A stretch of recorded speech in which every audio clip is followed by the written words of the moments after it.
keep walking. Keep your mouth shut. Quit while you're ahead.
Officials have called the captains for both teams to midfield for the coin toss.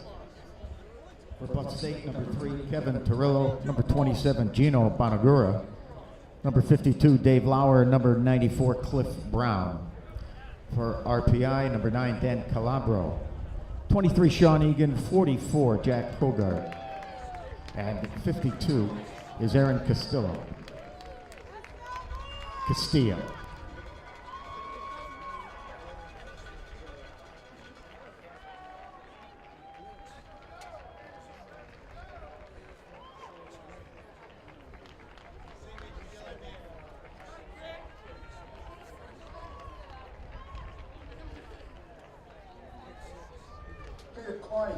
Has the Excelsior or Excellence on the top, the head on the back. So the head is the head, the black is the tail. You can call it before I toss it. What's your call? Call is tails. And it's a head. You want to toss? You defer? RPI is one to toss. It's deferred to the second half. Want the ball? Which goal do you want to defend? At midfield with the captains, Put your please backs to welcome your- Lieutenant John Cole, your class goals. of 2010. Thank you, John. John was injured in a helicopter crash in Afghanistan. Buff State. He's come a long way. We're proud and honored to have him here today with us to participate in the opening ceremonies and the coin toss.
Direct your attention to the north end zone and let's meet the starting defensive unit of the RPI Engineers. First at defensive end, the sophomore number 9, Amechi Kankwo. At defensive tackle, a senior number 76, Rohan Chirian-Ash. At nose guard, a sophomore number 98, Antonio Oliano. At defensive end, the senior number 89, Cole Valinati. The linebackers for the Engineers, a senior number 44, Jack Hogard. A junior number 50, Jack Fallon. And also a junior number 31, Jack Sadak. At cornerback, a senior number 39, Anthony Gallo. At free safety, a senior number 38, Luke Watanabe. At strong safety, a junior number 4, Joey Gutowski. And at cornerback, a senior number 25, DJ Stefanski. Welcome the rest of the Engineers and their head coach, Ralph Isernia.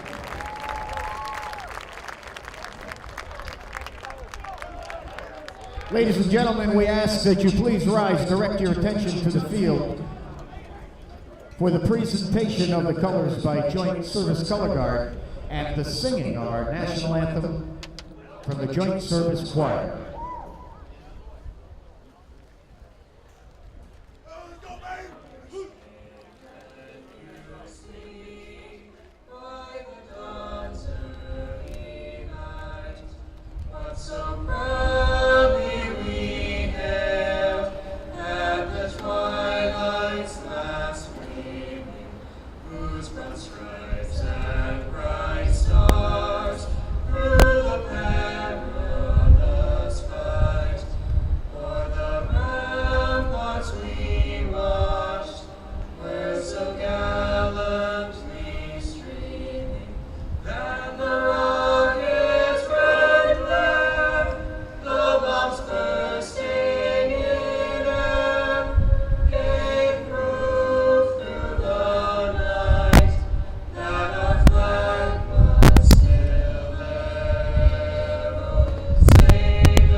About ready to start action here at the East Campus Stadium. Kurt Stud on the call for you today. RPI football on WRPI Troy. Final warm-up for both teams going into non-conference action next year. Also, this is the final expected non-conference game between these two teams. For those who don't know, Buffalo State is joining the Liberty League next season. They will be a part of the league, making it a 7-team league that also brings the Empire 8, the current conference for Buffalo State, down to 7 teams.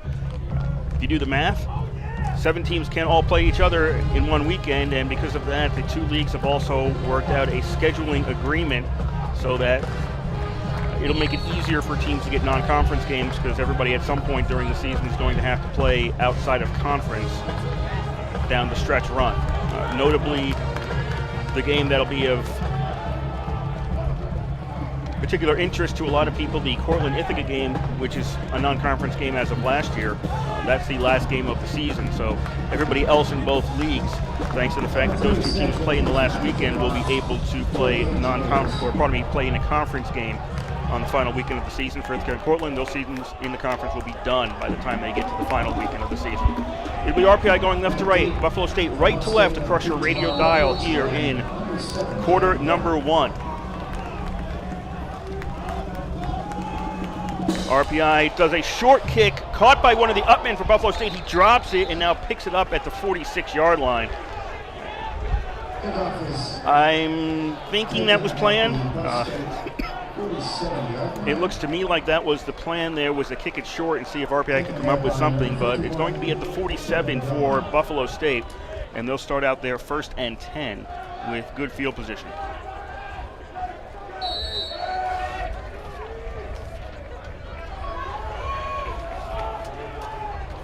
Four wideout formation for the Bengals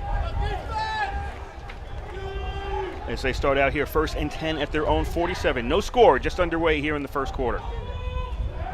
Torillo Throws, and that's incomplete near the 50-yard line. Kendrick Benson was the intended receiver. It was thrown low, and he tried to pick it up off the ground right as it hit, and that was unsuccessful. So it's incomplete on first down for Buffalo State. 2nd down and 10. 2nd and 10, Buffalo State at their own 47. 3 receivers to the left, 1 to the right. Lone man in the backfield. Torillo will hand off on 2nd down, and this is going to net nothing. That is Paul Tonic, the starting running back for Buffalo State, being stopped at the line of scrimmage.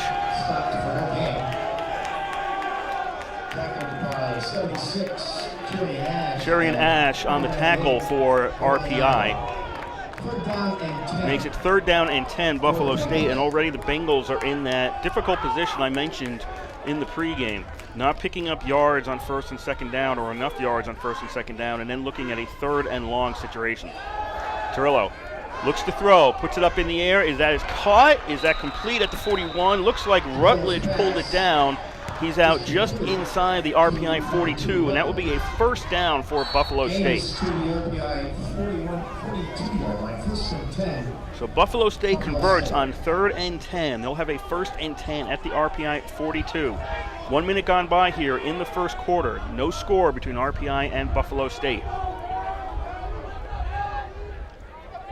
1st and 10 for the Bengals at the 42. They'll stick with the 3 wideouts on the left, 1 on the right. Rutledge is in the backfield. Throw, is that complete? Nope, incomplete. They're going to call it incomplete. Everett was the intended receiver at the 37. Torillo was hit right as he let go of the ball, and it didn't come out cleanly. So the pass hit the ground first. No complaint from the Bengals. That was right in front of their sideline. Have to go with the call on that one. It'll be 2nd down and 10 for the Bengals just inside the RPI 42-yard line. Tonic in the backfield. He gets the handoff from Torillo. So goes straight ahead. Tonic gets to the 40, maybe to the 39 on his forward progress, but that's all. He was immediately pushed back.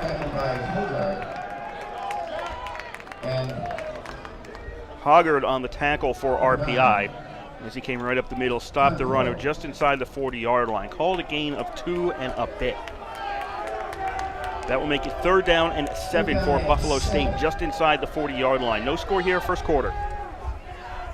3 receivers left, 1 to the right. Tonic in the backfield. Torillo takes the snap. Gives to Tonic. Tonic's got a hole on the right to the 35. Tonic stays on his feet and is stopped short.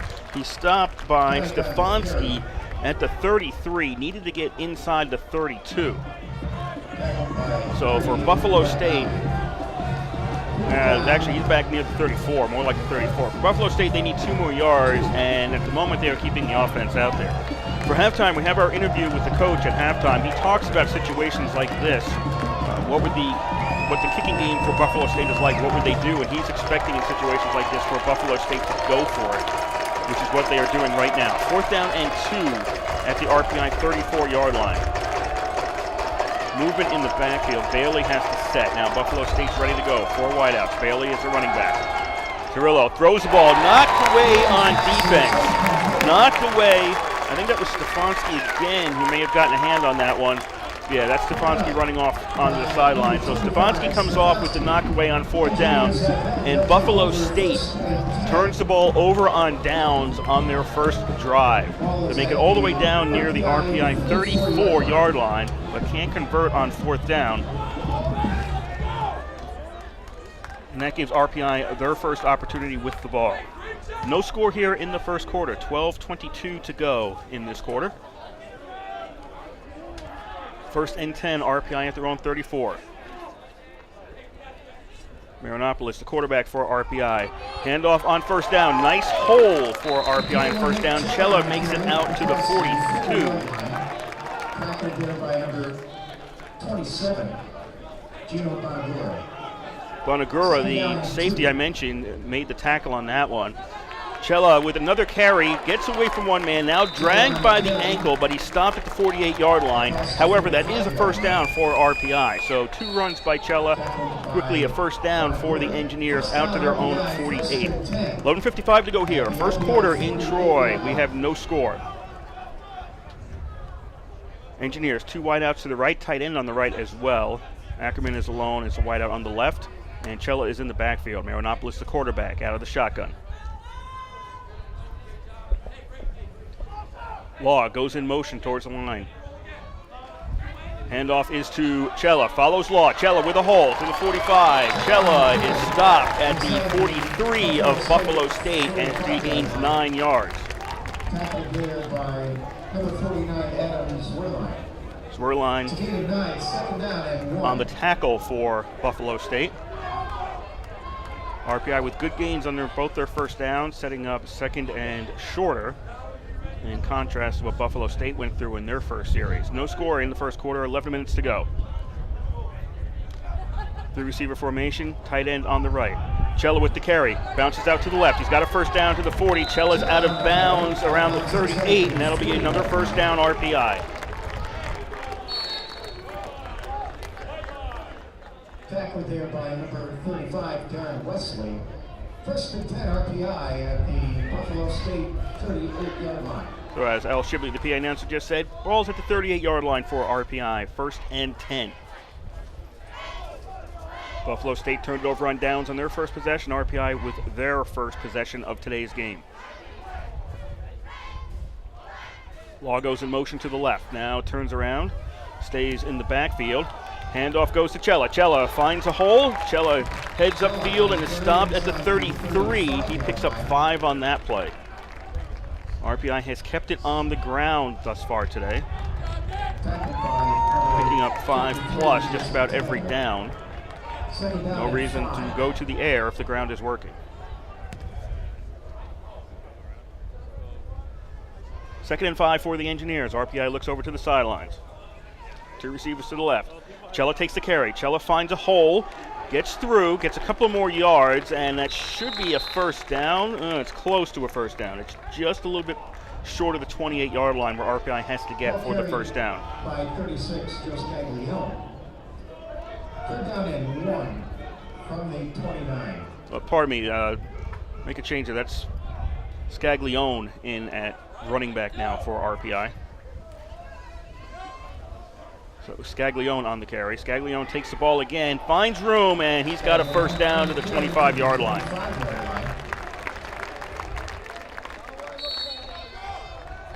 Tackled by number 45, Osio. First and 10 RPI at the 25 of Buffalo State. No score, 9:05 to go here, first quarter.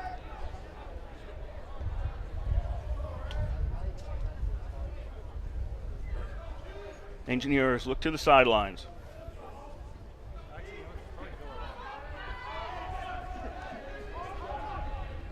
Two receivers to the left. Calabro was in motion to the right. They're going to hand off to Scaglione, and he's going to get to the 20-yard line. 36 Scaglione. That's a pickup of 5 for RPI. 20-yard line.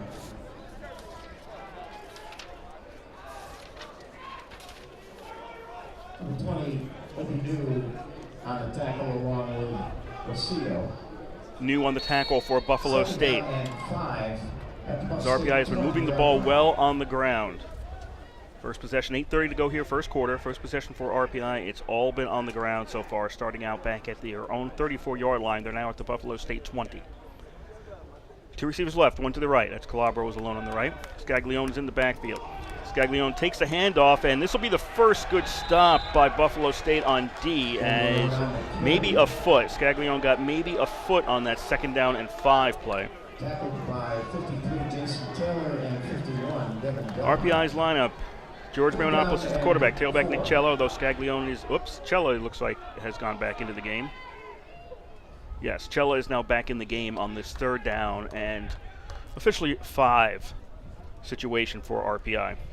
Rob Law and Connor Davies are the slot backs. Wide receivers are Keaton Ackerman and Danny Calabro. Third and 5 RPI. Man in motion going to the right. That's Law.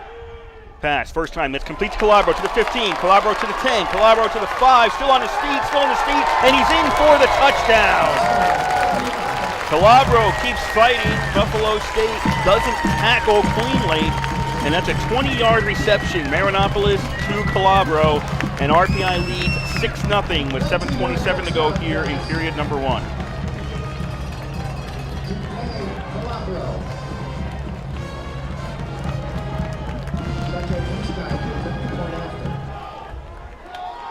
Christian out to try the extra point for RPI.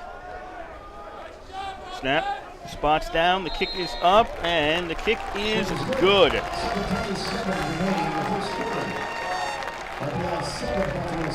7:27 left to go here, quarter number 1.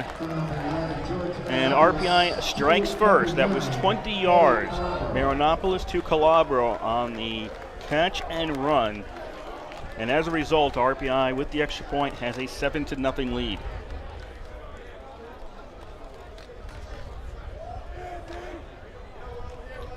This is an RPI offense that in recent weeks has stalled. Did not score in the second half against WPI. Had trouble moving the ball at times, a lot of times against Utica last week. It's an offense that really needed to get out there and get some points, and that's what they did on this first drive. Everything was on the ground until the last play of the touchdown pass, that 20-yarder. That was the first time RPI went to the air on that series. And again, if you look at the stats, this is a Buffalo State team that had been giving up 5+ yards per run against the opponents. If that's what they're coming in with, then give them the run to start out with and see how it works, and it's worked well for RPI to this point. Christian to kick the ball away.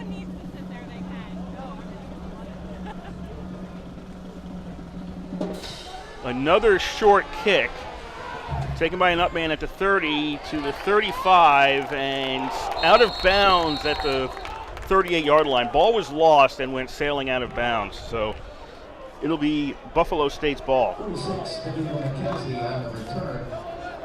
That was McKenzie on the return. He's from White Plains. Returns the ball to the, they'll call it 39-yard line. That's where Buffalo State starts out. Everett and Rutledge are the backmen for Buffalo State, and they are both good return men, so this could be the plan for RPI, is to kick the ball short during today's game and don't give those two players an opportunity to run one back very far. 1st and 10, Buffalo State at their own 39, trailing 7-0 here with 7:22 to go in the first quarter. Handoff on first down. That's a 8-yard gain approximately for Tonic going off the left side of the line. On the carry. Gain 7 on the play. Second down and 3. Watanabe on the tackle for RPI. Tackled by 57, Alex Hazard. Ball at the 46-yard line for Buffalo State. 2nd down and 3 for a wideout formation. Handoff goes to Tonic again. Tries to weave his way through the middle of the pile. Gets pushed, but he'll be stopped at the 48-yard line.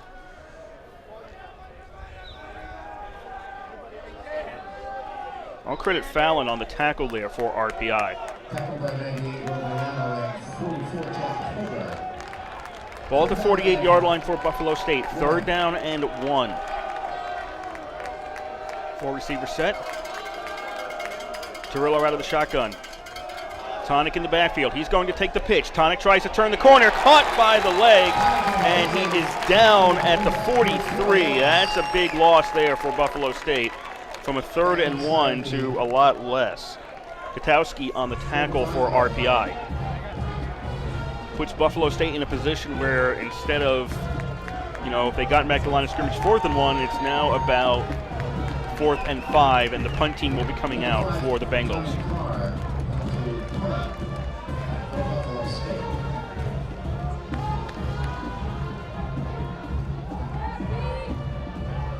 Sajak is listed as the punter for Buffalo State, but I don't believe he's the one out there right now. Snap. The kick is away. Nope, that was not Sajak. Davies lets this bounce. Buffalo State falls all over themselves, and it's going to be down right around the 30-yard line. That was Tommy Carr on the punt for Buffalo State. We have 5:28 to go here in quarter number 1 in Troy. It's RPI 7 and Buffalo State nothing.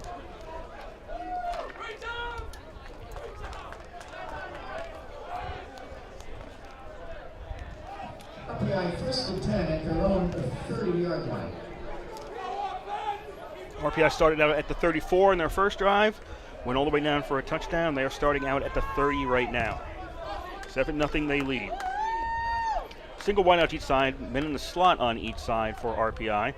And This is going to be a handoff to one of the slot men. This is going to be out to the 35-yard line. That was Bryce Todd coming in from the slot position into the backfield and making his way out to the 35. Great Bryce Todd on the carry. Gain of 5 on the play. Second down and 5. 8-yard run by Todd gets number 8 Todd gets a 5-yard run. Let's get those numbers straight. And it's a 2nd and 5 RPI at their own 35-yard line. This time the handoff goes to Kelley, and Kelley tries to go to the left side and turn it upfield.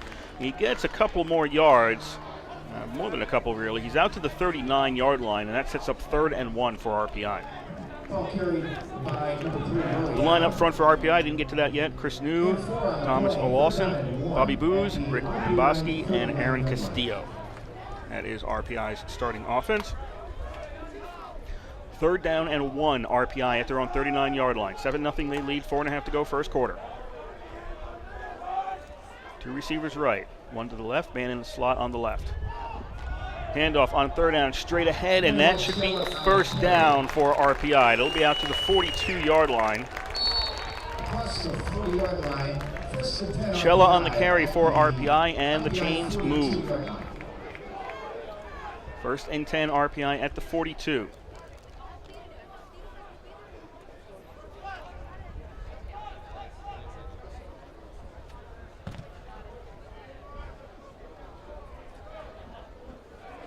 Bengals with the 4-man front. Linebackers and safeties are playing pretty close to the line right now. Nobody's pretty deep for RPI, or according for the Bengals. Pass, that's completion to the 40, to the 35, to the 20, to the 15, and inside the 15, Nick Smith is stopped at the 14-yard line, and that'll be a 1st down for RPI.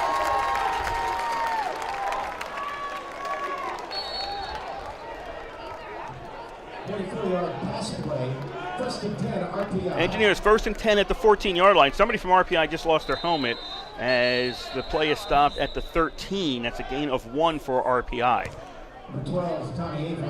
That's Avery on the carry for RPI. Moving a lot of people around right now. It's a gain of 1 on the play. 2nd down and 9. A lot of changes for RPI on offense as they're moving people in and out.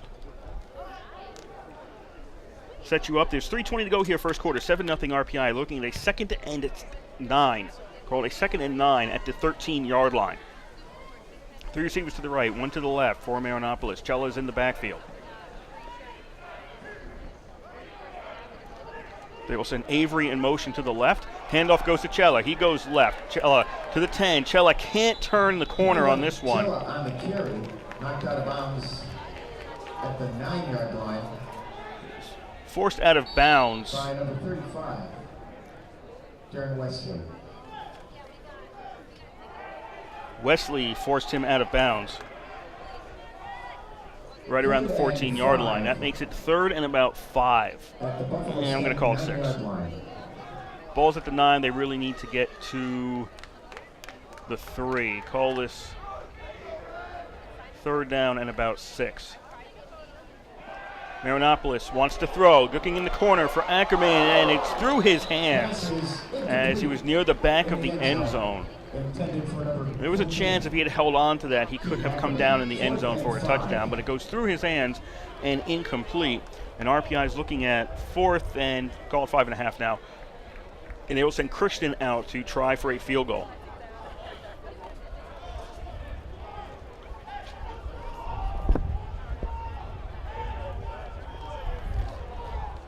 Near the left hash, this will be a 26-yard attempt. Snap, spots down, the kick is up, and the kick is good. 2:26 to go here, quarter number 1. RPI now has a 10-0 lead. 2:26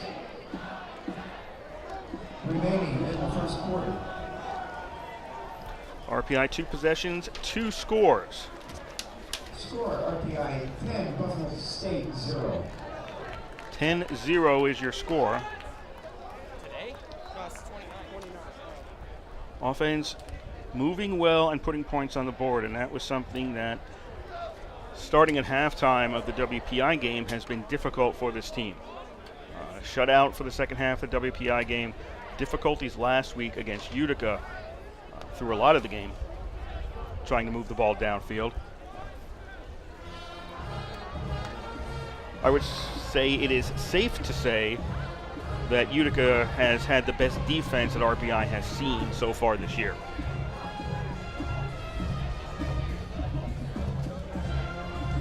As Christian tees the ball up at the 35-yard line. Everett and Rutledge back deep. Will RPI kick this deep or keep it short?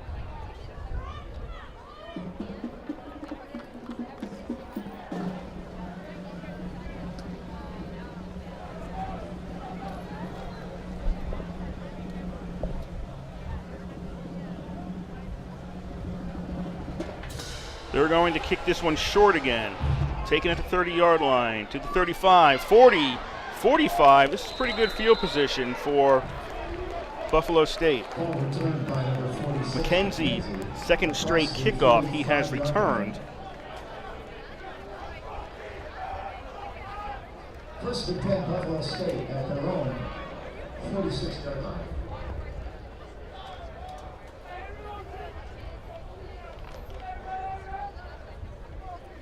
The wind is in RPI's favor in this quarter, and if RPI feels Christian can't get this ball to the end zone at this point, then I guess that short kick is going to be the plan the rest of the way out. Kevin Torillo takes his team out. Buffalo State's third possession. They trail 10-0 here as the first quarter is winding down. Torillo rolls out to his right, throws and overthrows Everett along the sidelines. That was the intended receiver, and that was well overthrown. So high that Everett didn't even bother trying to reach for it. Kevin Torillo is the quarterback for Buffalo State. The fullback is Eric Fitch. The running back is Paul Tonick. Flanker is listed as Jamar Rutledge. Wide receivers are Jordan Everett and Sam Mazzara. 4 receivers set, 3 on the right for Buffalo State here. Second down and 10 at their own 46-yard line. Fake the handoff. That's a pass in the flat, complete to Jackson. Jackson runs up to the 50 on the right side and gets to the 48 of RPI.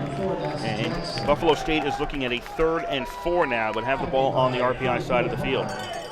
Dave Lauer, Marcus Watkins, Andrew Sisson, Dominic Hitchcock, and Trey Smith are the line up front for Buffalo State. 3rd down and 4 for the Bengals. They are in their road whites. White jerseys, white pants with a black stripe on the side. Black helmets. Their colors are orange and black. They do look similar to the Cincinnati Bengals. So the name fits and everything. Pass, that is complete, but short of a first down. Bukowski comes in to make the tackle on Jackson, as his forward progress has him at the 45. That'll make it a 4th and 1, as Buffalo State needs to make it to the 44-yard line.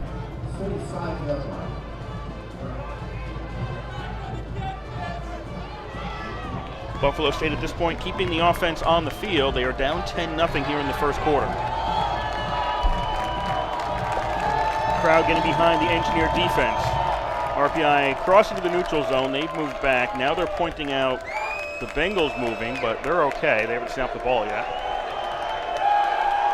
Play clock is down to 3. Buffalo State needs to set. They do. They'll snap. Oh, wait a minute. That might be a delay of game.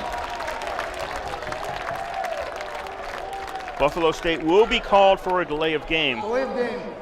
Offense, number 3. 5-yard penalty. Repeat 4th down. That moves Buffalo State back to the 50 to make it 4th and 6. And the punt team will be coming out now for Buffalo State.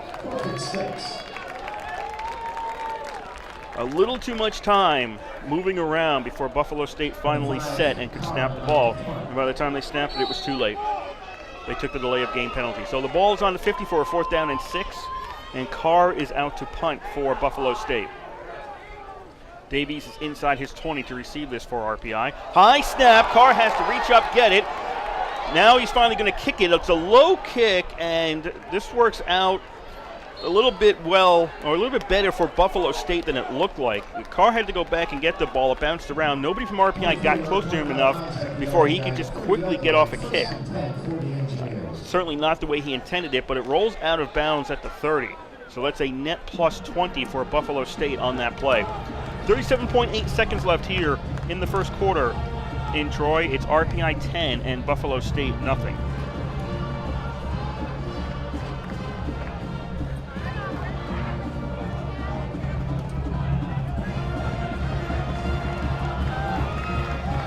Engineers' third possession. They are 2 for 2 in terms of scoring today, looking to make it 3 for 3. The ground game has worked very well for RPI, and they will keep it on the ground again, trying to pick up some yards, breaking through the line, getting some tackles, and now getting a first down out to the 45-yard line.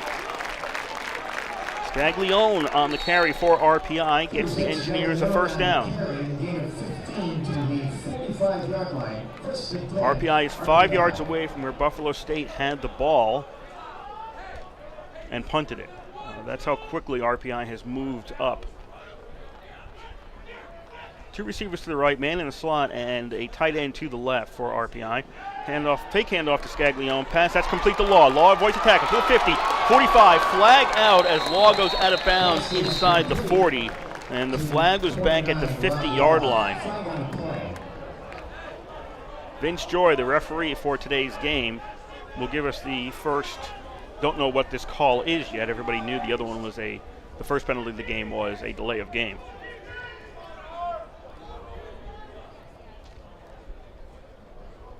Holding. Offense, number 9. 10-yard penalty from the spot of the foul. First down. So it's holding against Calabro from the spot. That was the 50-yard line.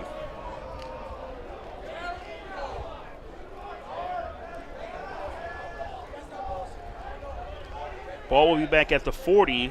They'll repeat first down. It'll be 1st and 15. But before that happens and RPI gets to the line, the first quarter will expire here in Troy.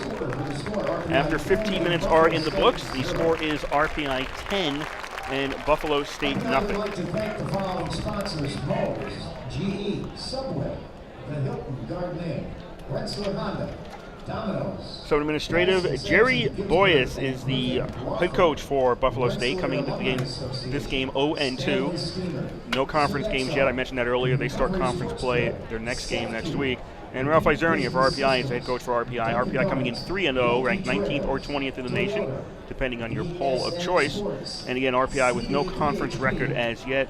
They go into conference play 2 weeks from today when they go down to Ithaca to play Ithaca College.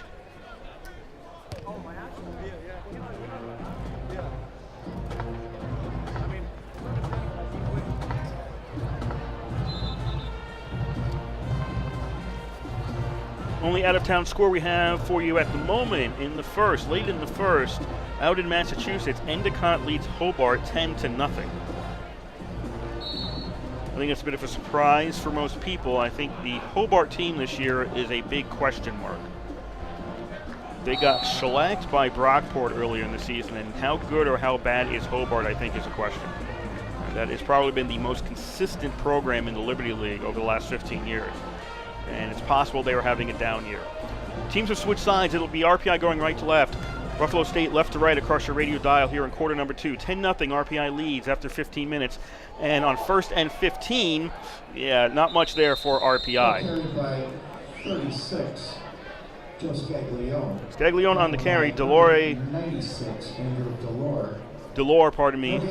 on the tackle for Buffalo State, takes Scaglione down at the 40-yard line for no gain. 2nd down and 15 for RPI.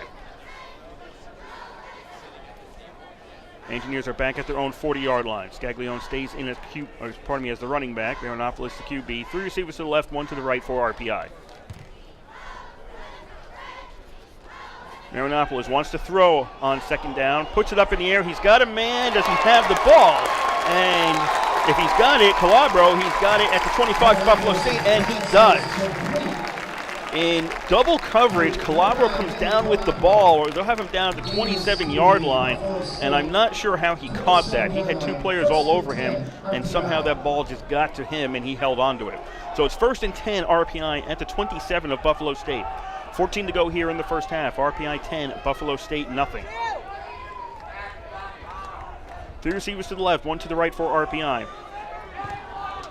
Scaglione in the backfield, fakes the handoff to him. Throw that's complete to Avery. Avery breaks one tackle to the 20. Avery is down to the 18-yard line, almost a first down. Inside the 20-yard line, tackled here by 49. That is Tommy Avery, brother of former RPI quarterback, or a former quarterback from RPI. Marinopoulos on 2nd and 1, looks to throw. That'll be complete. That'll be a first down to Avery, and he is out around the 14.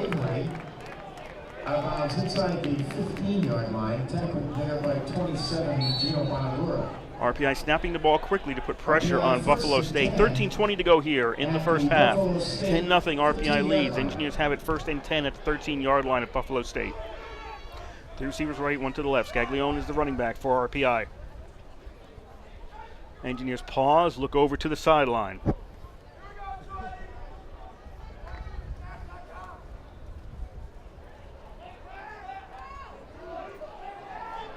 Play clock is down to 5 seconds. 4, 3, 2, and RPI snaps the ball. Marinopoulos looking in the corner, and the receiver, the defender had a piece of the jersey. That was Vinnie McDonald, the intended receiver. The crowd kind of wanted to call on that, but there won't be one. And noticeably, McDonald just walks away, doesn't really say anything. So I don't think he felt it was a foul either.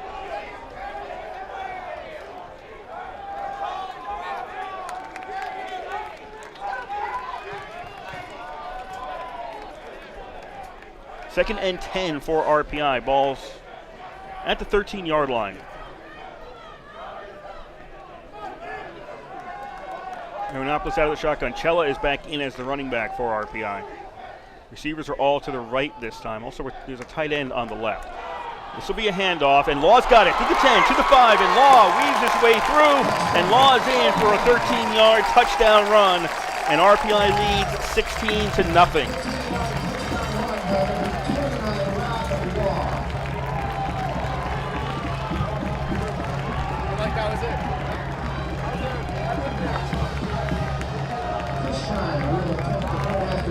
Christian on to try the extra point.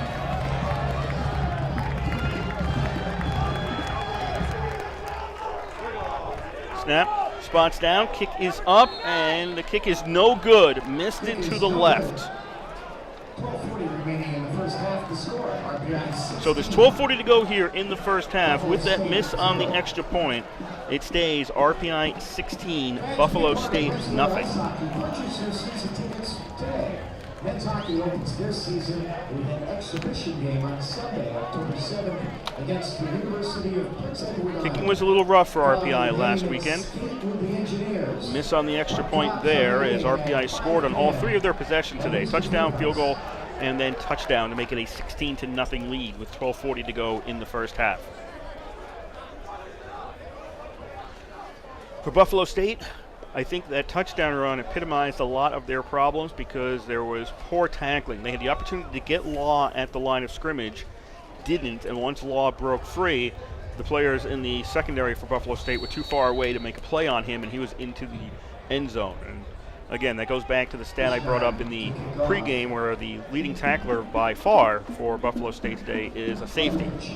Not one of the linemen, one of the safeties is leading. That's because too many people are making their way through the line without being tackled. And that's forcing the people in the backfield for Buffalo State to make those tackles. Christian with another short kick, and that's bouncing around, and RPI touched it. It goes out of bounds at the 33-yard line. It hit off a Buffalo State player, then it hit off an RPI player, and it's out at the 33, and that will be Buffalo State's ball. Buffalo State, 33-yard line. RPI had a chance on that short kick to recover. It looked to me like that was Omar Robinson who was up front for Buffalo State. He went back and he didn't field it cleanly. It went off him. Not that it would have mattered. It was already far enough beyond the 10 yards that RPI could have recovered.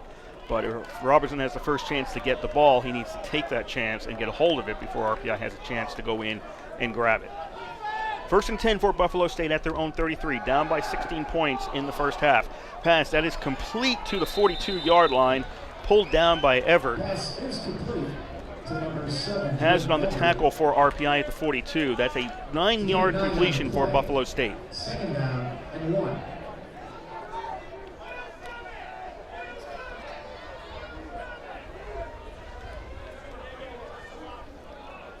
Torillo, QB for Buffalo State. 2nd down and 1. 3 receivers to the left, 1 to the right. Fakes the handoff, throws in the flat. That is complete. 45-yard line. That'll be a first down. Jackson on the reception. Gets right around the 45-yard line, and that'll be a first down. Hoggard on the tackle for RPI there.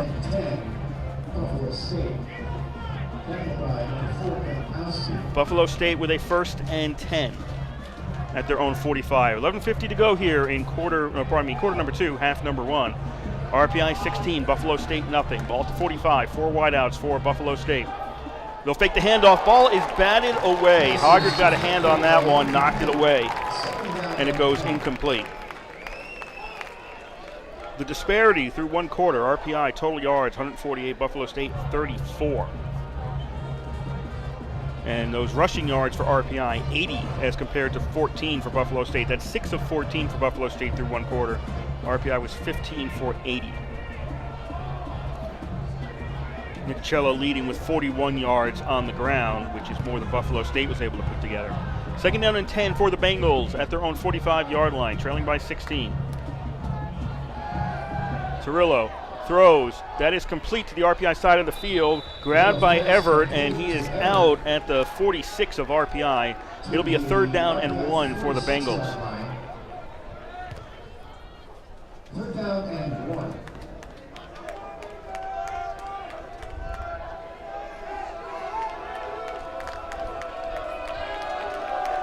Third and 1, Buffalo State at the RPI 46.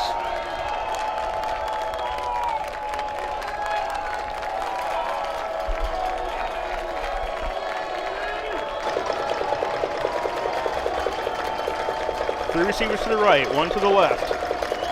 Bailey is in the backfield now. Bailey takes a handoff, can't find anything up the middle, goes to the left, he's free, he's got a 1st down, and Bailey makes it to the 34 of RPI, and that'll be a 1st down for Buffalo State. Martin Bailey. Gain is to the RPI 34-yard line, 1st and 10 for the Bengals. 11:15 to go here, first half. 16-0, RPI leads.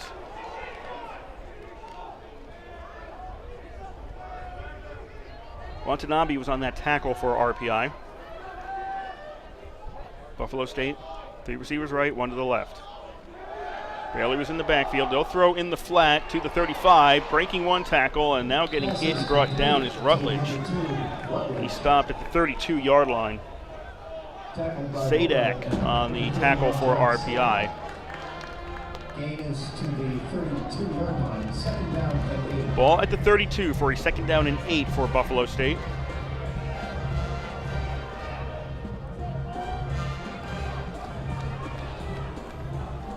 He'll put 3 receivers on the long side, that's the left. 1 on the short side. Bailey stays in the backfield. Torillo out of the shotgun. Gonna roll left now, delayed handoff to Bailey. Bailey takes it to the 35, to the 30, and Sutter steps and is stopped at the 30-yard line. Ball carried by Bailey. Looked like a longer gain than it was because he ran more along the line of scrimmage than up and down field. Makes it 3rd and 6 for Buffalo State. Under 10 to go here, first half. 16-0, RPI leads.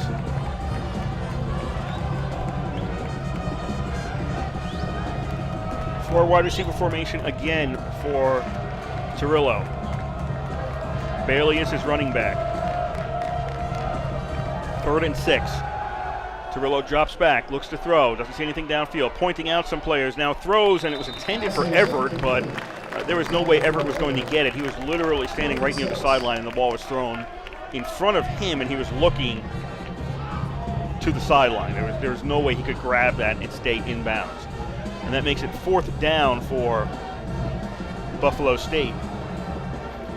Through 1 quarter, Buffalo State was 1 of 5 in 3rd and 4th down conversions. They are trying for 1 here. 4th and 6 at the RPI 30-yard line. Torillo out of the shotgun. Looks left, puts the ball up in the air along the sidelines, and is that caught? Complete? Yes, it is complete for a 1st down to Everett at the 11-10. They're going to put the ball down at the 10. So Everett along the sideline, goes up, comes down, inbounds. He fell on his back, basically. Inbounds at the 10-yard line. And it'll be first and goal or first and... No, it's first and goal. They are dropping the yard markers. It is first and goal at the 10-yard line. 9:10 to go here in quarter number 2. RPI 16, Buffalo State nothing. Bailey in the backfield along with Torillo. One receiver left, 3 to the right. Handoff goes to Bailey, avoids one tackle, now gets caught by the legs, and Watanabe puts him down on the ground at the line of scrimmage. That's a no gainer for Buffalo State. No gain on the play, second and goal. Maybe actually lost a yard on that one.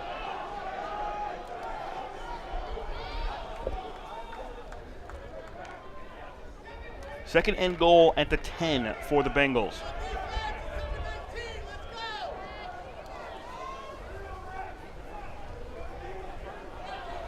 Bailey directly behind Torillo. 2 receivers to the left. Torillo keeps it. Now he'll pitch to Bailey. Bailey's got it at the 15. Bailey at the 10. And Bailey's out of bounds someplace between the 10 and the 5. Where do they put him out? They'll put him out at the 8.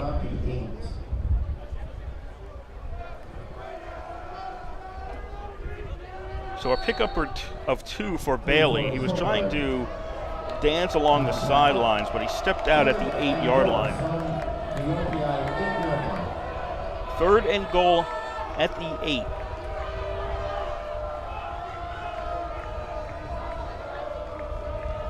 Buffalo State switching personnel. 15 seconds on the play clock. 3 wideouts to the right, 1 to the left. Torillo looks to throw, doesn't see anything downfield, starts to run with the ball to the 10. Torillo stopped at the 6. Torillo on the carry. Couldn't find anybody free downfield. Hoggard on the carry, or pardon me, on the tackle for RPI at the 6-yard line, and that makes it 4th and goal at the 6 for Buffalo State. They are keeping the offense out there, trailing by 16 in the first quarter. They're going to need touchdowns at some point. 4th and goal at the 6 for Buffalo State. Torillo takes it out of the snap, out of the shotgun, throws towards the end zone, and is caught. And that is, yes, a touchdown to Everett in the corner. It was a fight for the ball. Gutowski and Everett in the corner. Everett, even if it's a tie, that goes to Everett, and Buffalo State is on the board. They pick up 6 on the 6-yard touchdown pass. Extra point is pending.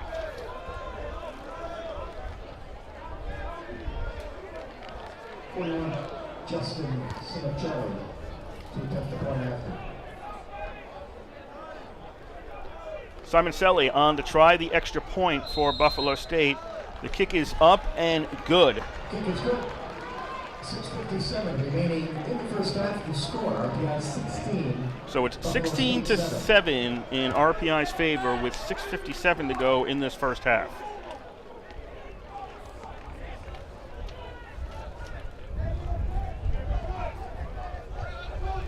That was the 4th possession for Buffalo State in today's game. Their first score. RPI has had 3 possessions, and they have put up points every time they have had the ball.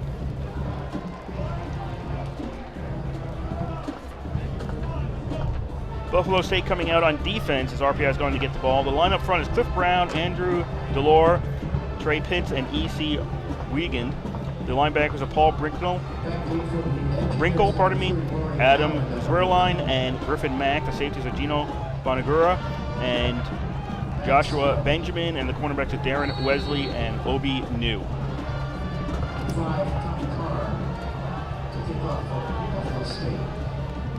Carr kicks the ball away for Buffalo State, and that goes out of bounds.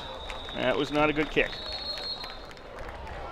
Kickoff is out of bounds at the 8-yard line.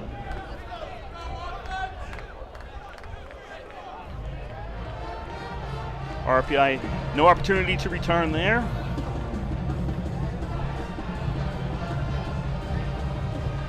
Ball will be at the 35. That's a Basically, it's 30 yards from the kick. Ball is kicked off at the 35, and it goes to RPI's 35. The Engineers start out there 1st and 10.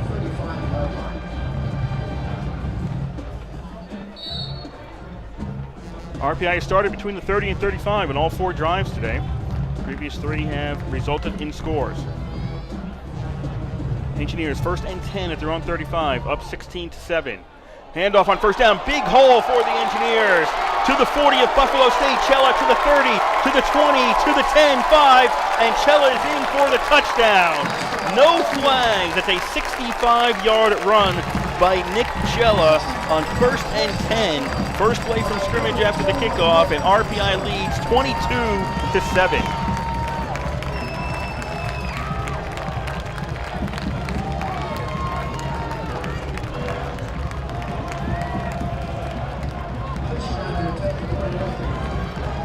Christian on to try the extra point. That's demoralizing if you're Buffalo State. You go down, you get the touchdown, and then you immediately give it back up again.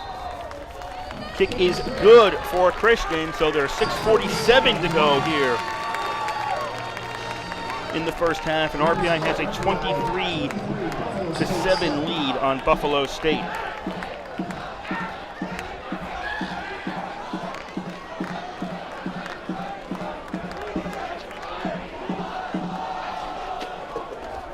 RPI's defense coming out. Let's give you those players. Machi Conquo, Rohan Sherian-Ash, Antonio Rogliano, and Cole Valinati are the line up front. The linebackers are Jake Hoggard, Jack Fallon, and John Sadak. The cornerbacks are Anthony Gallo and DJ Stefanski, and the safeties are Luke Watanabe and Joey Katowski. It's overcast here in Troy. It's probably in the 70s. It's a comfortable football day, unlike last week at Utica, which was unseasonably warm and uncomfortable. We're running the interview we had with RPI engineer head coach Ralph Izerni during halftime, and he even talked about the weather last week, and some players had cramping problems, both sides, RPI and Utica, due to the heat. It's a much cooler day today as RPI goes for another short kick. And that one is inbounds, touches out of bounds. There's a pile on the far side in front of the Bengals bench. I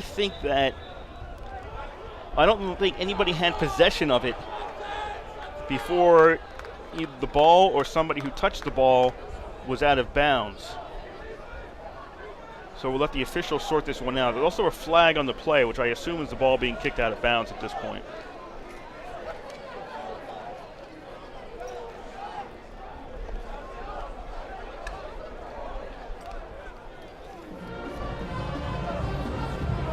Vince Joy, the referee, will give us a call shortly.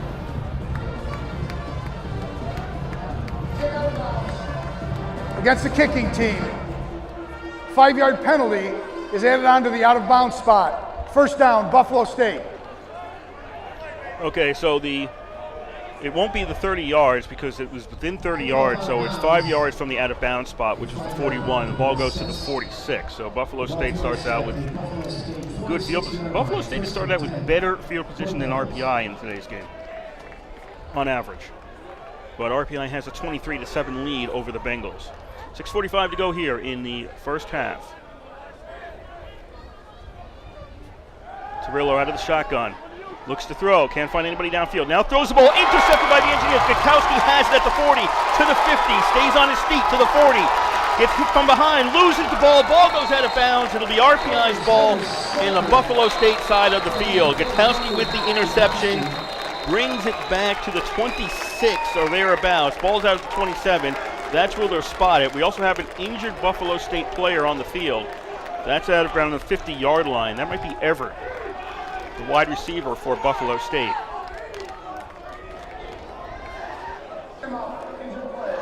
So we'll have an official timeout for an injured player. Gutowski with the INT returns it to the Buffalo State 32-yard line. No, 27-yard line.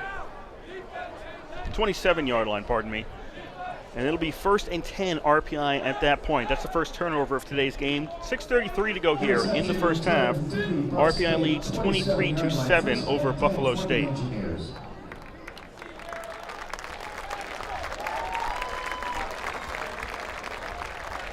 After the interception, holding,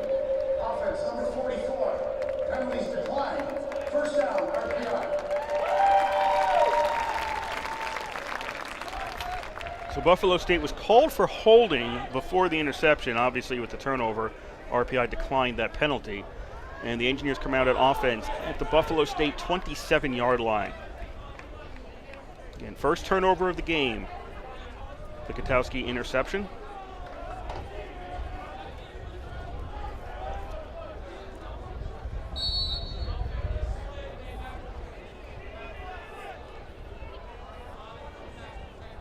Everybody's ready. Engineers 1st and 10 at the Buffalo State 27. Marinopoulos throws end zone, looking for Ackerman. He's got it. That's a touchdown for RPI. Engineers lead 29-7.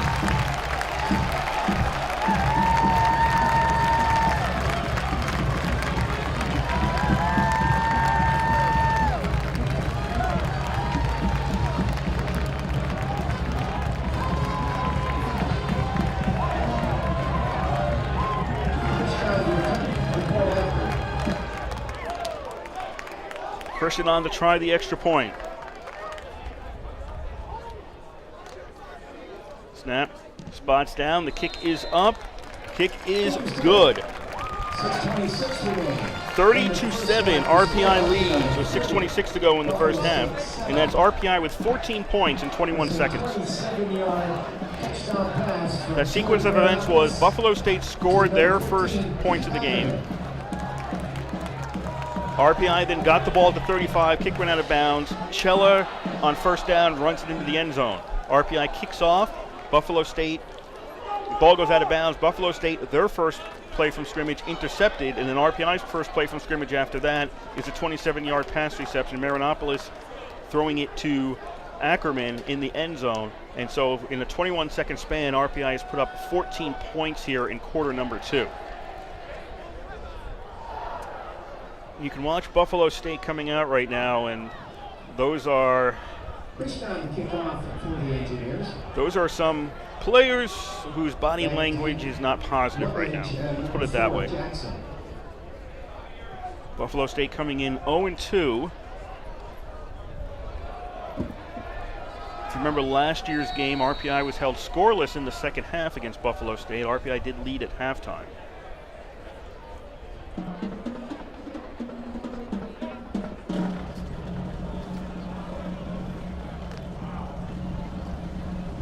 Christian on to kick the ball away. Another short kick. This is taken at the 40-yard line. That was a fair catch for Buffalo State. That was Robinson, who had trouble with an earlier kick. He opted to take a fair catch, which is allowed. And Buffalo has it at their own 40-yard line.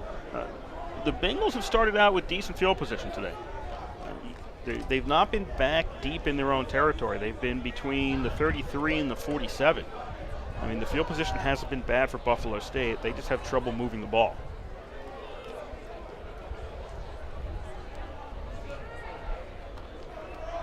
First and 10 for the Bengals at the 40-yard line.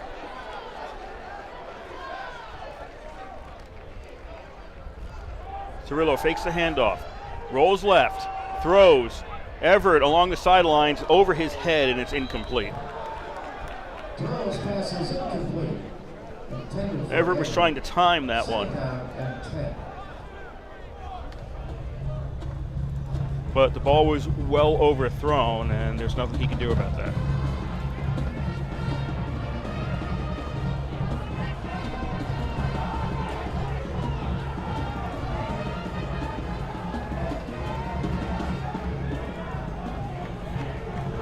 Second down and 10 for Buffalo State at their own 40-yard line. This will be a pitch. Bailey gets it. He's got a man in front of him. Bailey runs towards the sidelines, and Bailey runs out of bounds.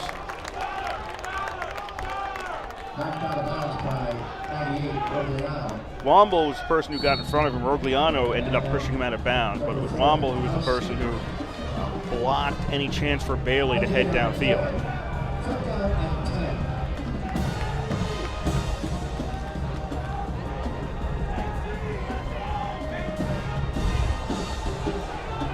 Third and a little over 10 now for Buffalo State inside their own 40.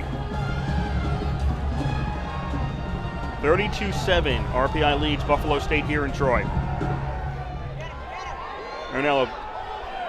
Torello, pardon me, drops back, looks to throw, finally dishes it off short to Bailey. Bailey gets away from one man, and he's got a first down. Sadek had a chance at him at the 48.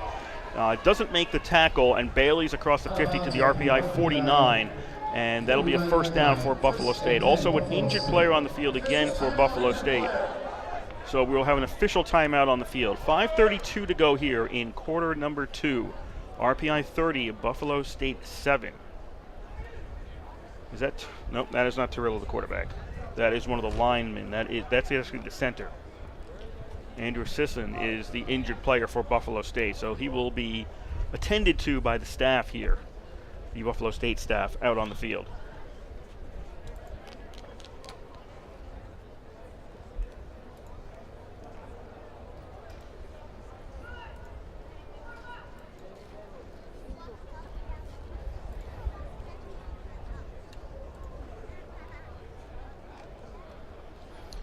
Out of town, Endicott has a 17-7 lead on Hobart in the second quarter.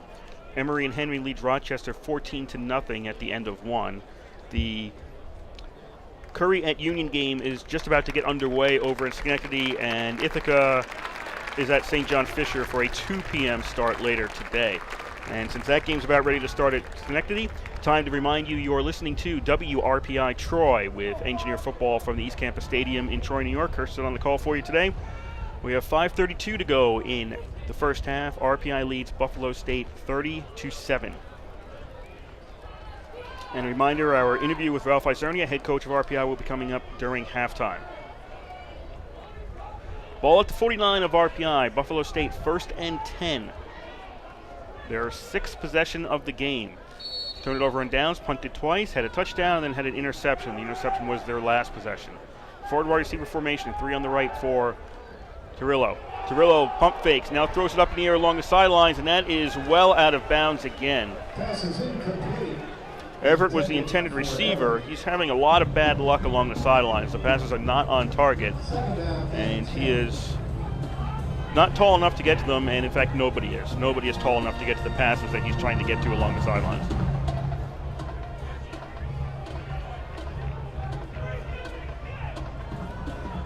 Ball back at the 49 for a 2nd and 10 for Buffalo State.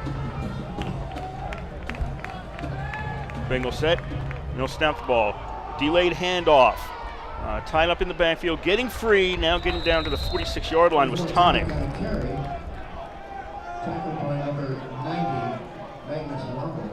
So Tonic is in the backfield instead of Bailey right now. Tonic is listed as the starter, but Bailey has seen more action today. 3rd down and call it 7 at the 46-yard line for the Bengals.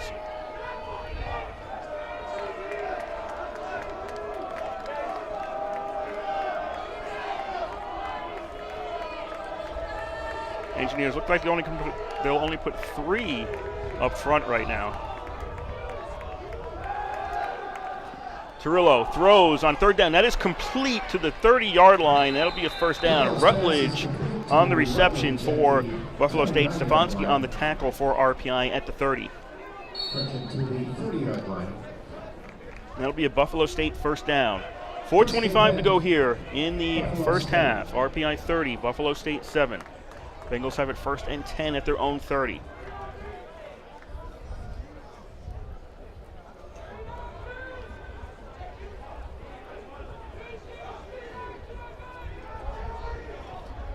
Torello out of the shotgun. Throws, quick pass, that's complete to the 25-yard line, and a couple of more yards after that for Gregory. That's Vinny Gregory, a senior for Buffalo State on the reception. He gets down to the 21.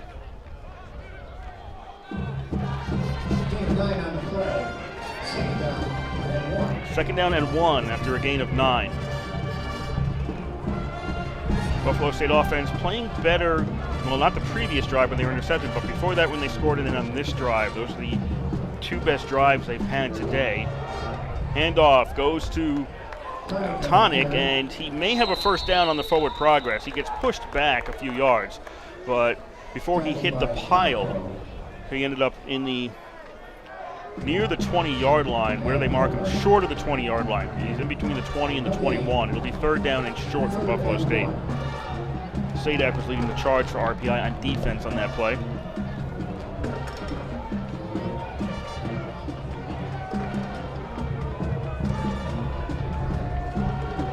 Buffalo State to the line on 3rd down and 1.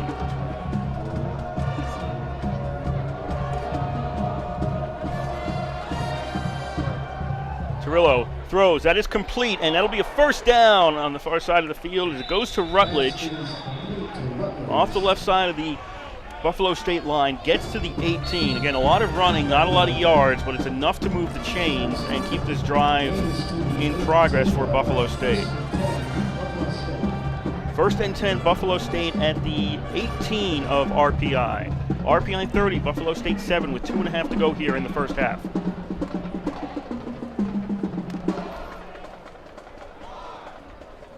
Single receiver left, 2 right, man in the slot to the right. And the handoff goes to Tonic, and Tonic runs straight ahead, takes some of the engineers with him, and now gets pushed back.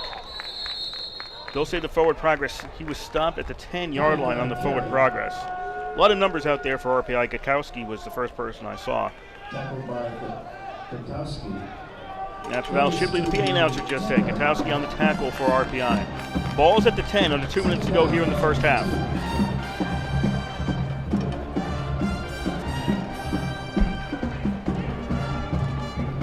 RPI pep band here, cheerleaders are here. Reasonable crowd for a late September game. Buffalo State fans are on the opposite side of the field. They have made their presence known as well. Tarillo has trouble with the snap, pulls it down, now throws in the pass. That is down. Rutledge caught the ball, then slipped, and his knee touched, and that's down in College, back at the 12-yard line. Loss on the play. That's going to cost them about 2 yards on that play. Loss of 1 on the play. Loss of 1, I'll say. So it'll be 3rd down and about 3. 3rd down 3, 3rd down 4, take your pick. 1 minute to go here in the first half. RPI 30, Buffalo State 7. Buffalo State 3rd down and about 3 around the RPI 11-yard line.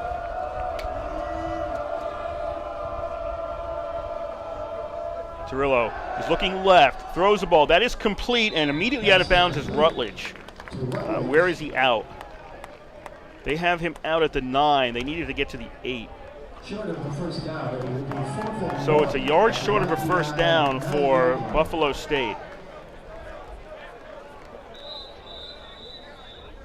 Buffalo State will call a timeout to think this one over. 4th and short. They'll have 2 timeouts left after this. But they trail by 23. Fans would like to remind you Ben & Jerry's is located inside the student. Last year out in Buffalo, this was a game RPI led at the half. It did not score in the second half. It ended up losing the game to the Bengals. I don't think if you're a Buffalo State, you can go to that well again expecting to shut RPI out in the second half. They need to get some points. They're down by 3 scores as we're nearing halftime.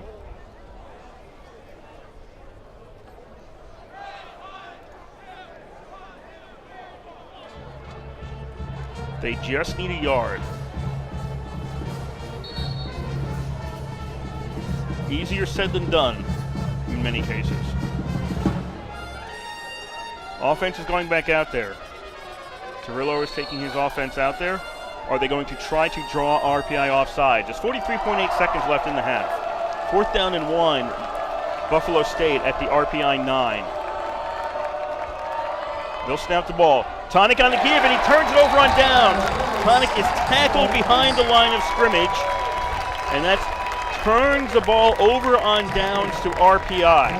That is Hazard, who got into the backfield and makes the tackle on Tonic. And the loss of yards gives RPI the ball with 40.4 seconds left in the half.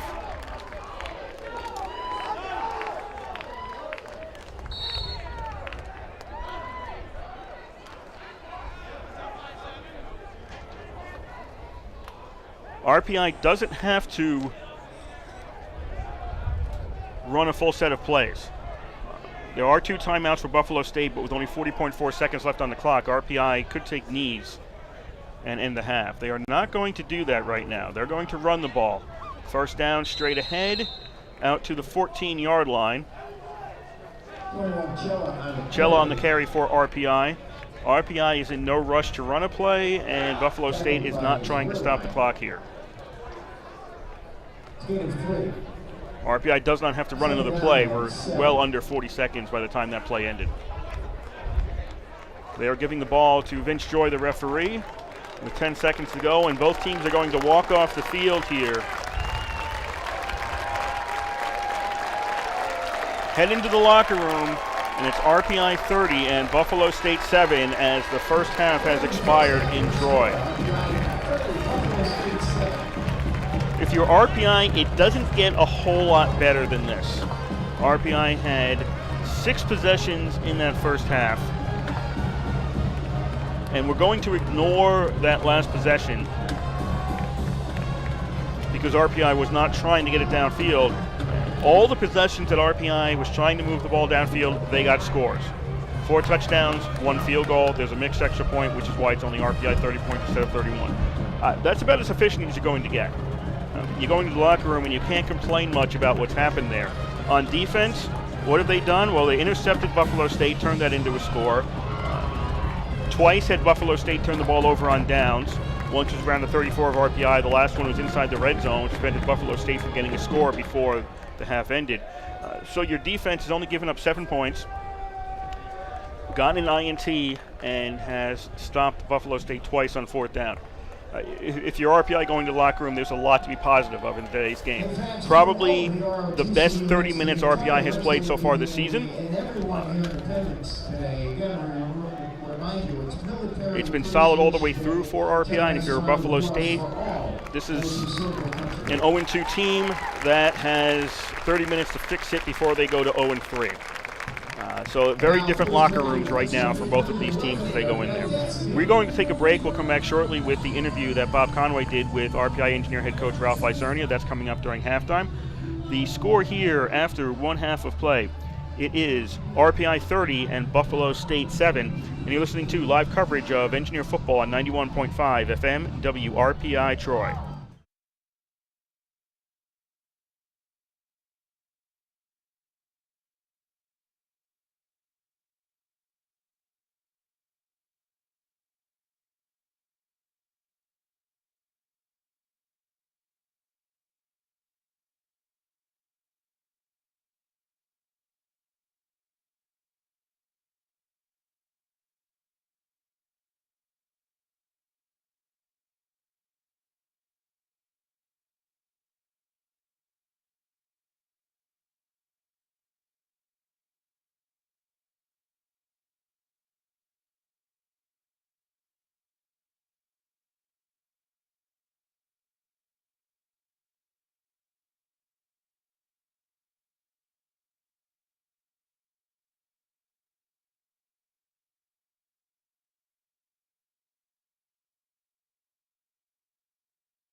I'm here at the East Campus Stadium on the campus of Rensselaer Polytechnic Institute in Troy, New York. Halftime score is RPI 30 and Buffalo State 7. And now it's time for the interview that my colleague Bob Conway did with RPI engineer head coach Ralph Isernia. I'm here with Coach Ralph Isernia. Why don't you tell the folks a little bit about that tough game last week? Yeah, that was an exciting game to be a part of. It was, 3 overtimes.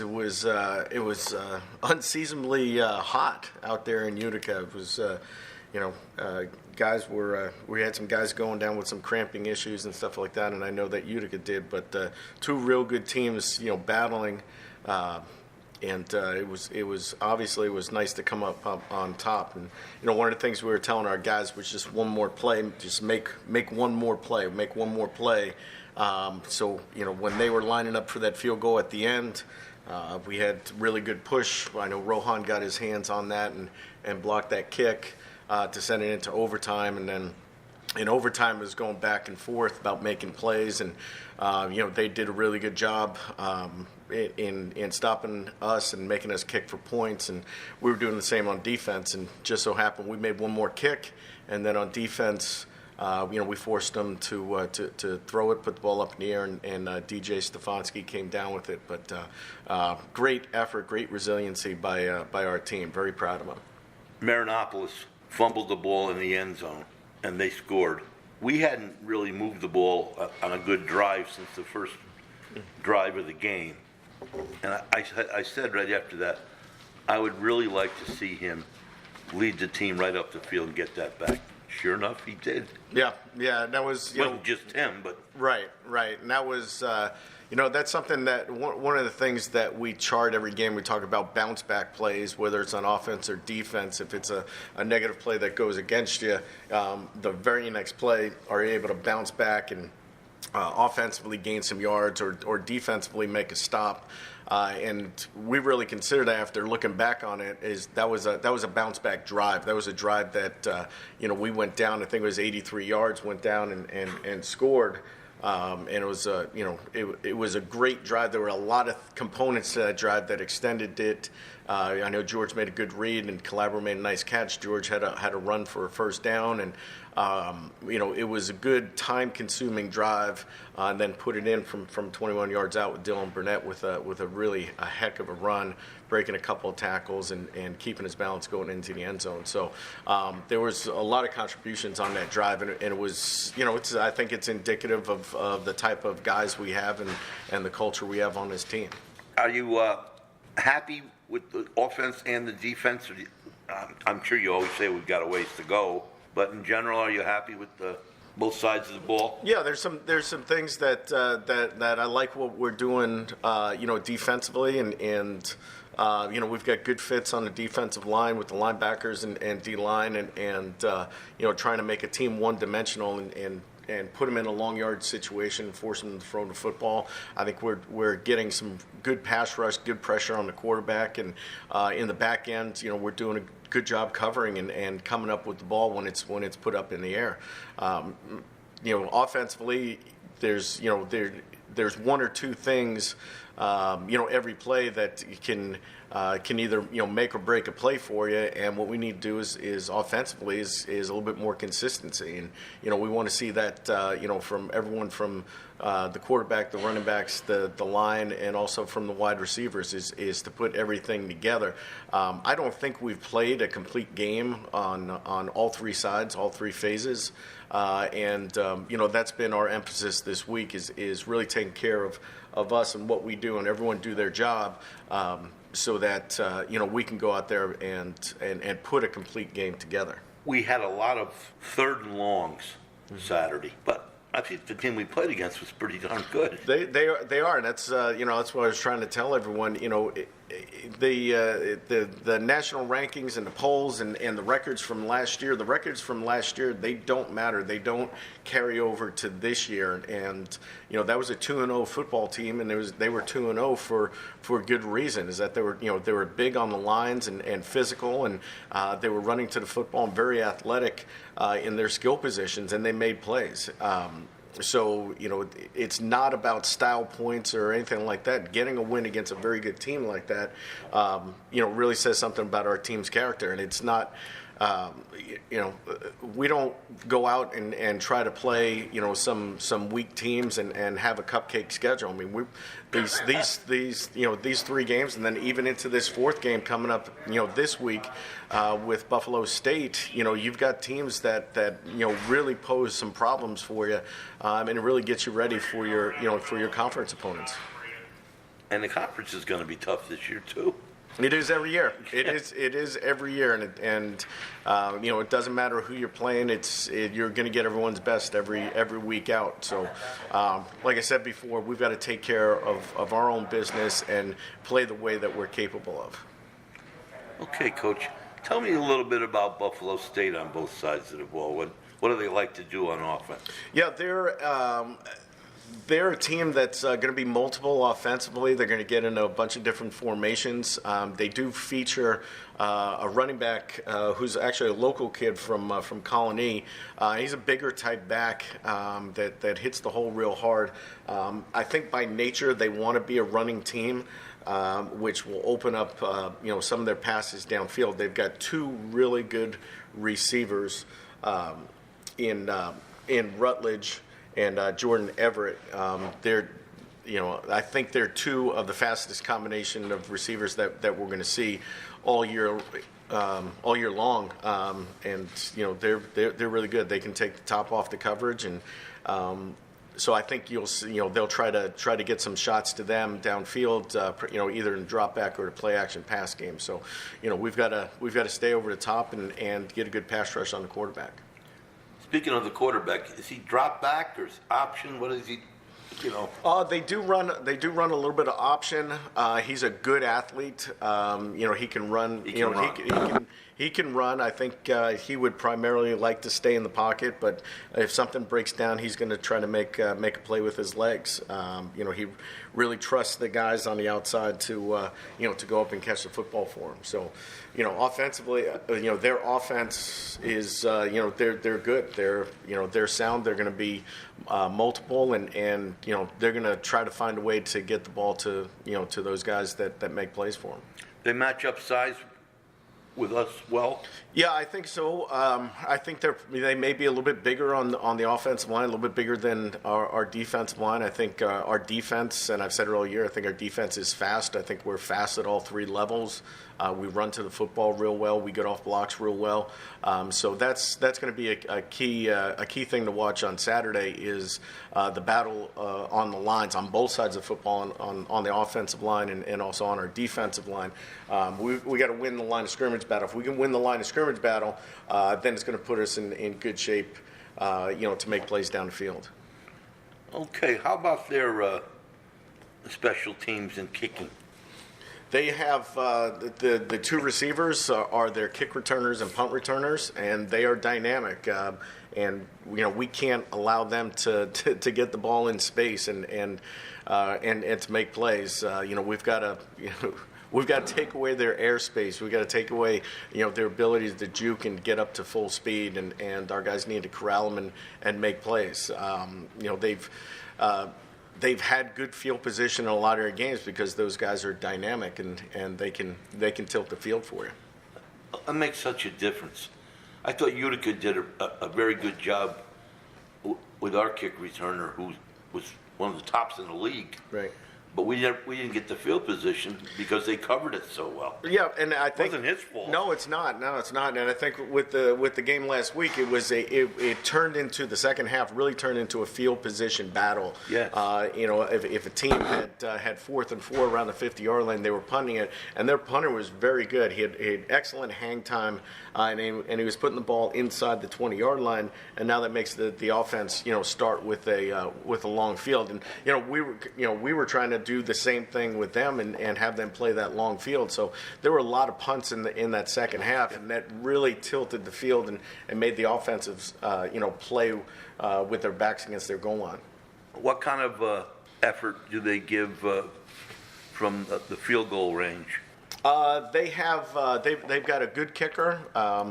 And I'm not sure if I would see them probably going for some fourth downs. If it's maybe a little bit outside the range, maybe around 35, 40 yards, something like that, put themselves in some 4-down territory. That's I think that's probably going to be their their personality for this game. Well, thank you, Coach. Good luck. Thanks, Bob. And that was our interview with RPI head coach Ralph Izernia. Thanks to Bob Conway and Coach for taking some time to do that. We will take a break, and then we'll come back with the second half of action here from the East Campus Stadium. The score after one half, it is RPI 30 and Buffalo State 7. And you're listening to live coverage of Engineer Football on 91.5 FM, WRPI Troy.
Welcome back to the East Campus Stadium on the campus of Rensselaer Polytechnic Institute in Troy, New York, as we are nearing the start of half number 2 in today's non-conference football action, RPI versus Buffalo State.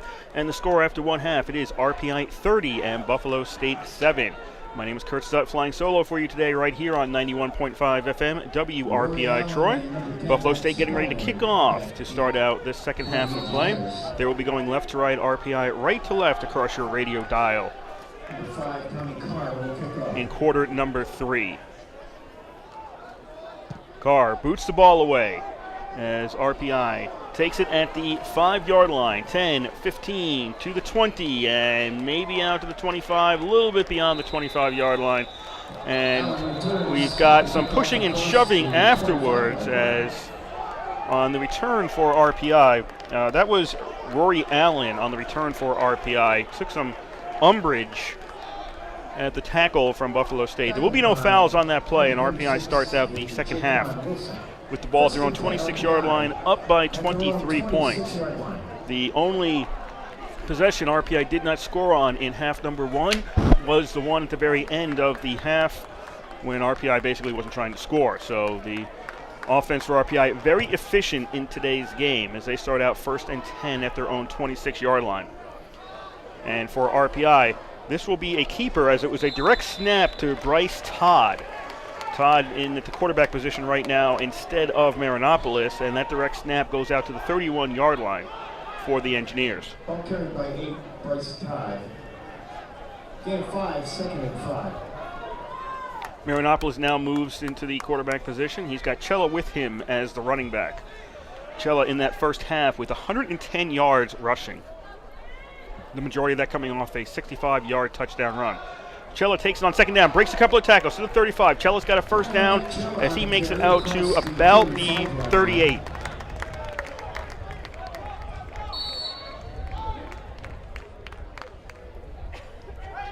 First and 10, RPI at their own 38. Minute gone by here, half number 2, RPI 30, Buffalo State 7. At their own 37-yard line. Engineers with 304 total yards of offense in that first half, 151 only for Buffalo State. And there's a lot of stats that'll show you the story of the game so far. 2 wideouts to the right, 1 to the left for Buffalo State. And the handoff goes to Cella. Cella trying to weave his way through, breaks a couple of tackles, falls on his back, and he falls forward to about the 44.5-yard line. What looked like was going to be maybe a short gain turns out to be 6+ for RPI on that first down. Makes it 2nd down and 4 for the Engineers.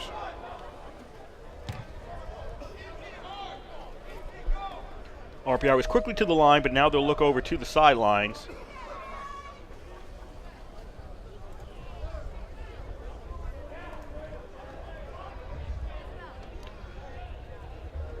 Now they'll get back into position. 2nd and 4, RPI at their own 46. Marinopoulos with time, throws, that is complete. That'll be a first down, and Calabro falls down. He got hit, and I thought he might have maintained his balance around the 39. He might have been able to, but then he ends up falling down, and that down is down in college hockey, or pardon me, college football. And this is coming back because there's a flag back in the RPI backfield, and this is coming back. It looks like a hold. Yes, there's a holding call against RPI, so that negates the completion to Calabro. They'll mark off the yardage. Other interesting stats from the first half. Buffalo State 7 of 15 on 3rd and 4th down conversions. RPI 3 of 4, and in fact didn't go for it on any 4th downs. Those are all 3rd down opportunities. And your stat that shows you the stat may not mean as much as it means. Think it means possession time, 18:07 for Buffalo State, 11:53 for RPI, even though RPI has outscored Buffalo State by over 4 times. Buffalo State's had more possession, but they haven't been able to do much with it. RPI, a couple of quick strikes. The 65-yard run by Cella was on the first play from scrimmage on a possession, and the Ackerman 27-yard pass from Marinopoulos also on the first play from scrimmage on another drive. So 2 drives took up less than 10 seconds to get RPI in that situation 14 points if you include the extra points.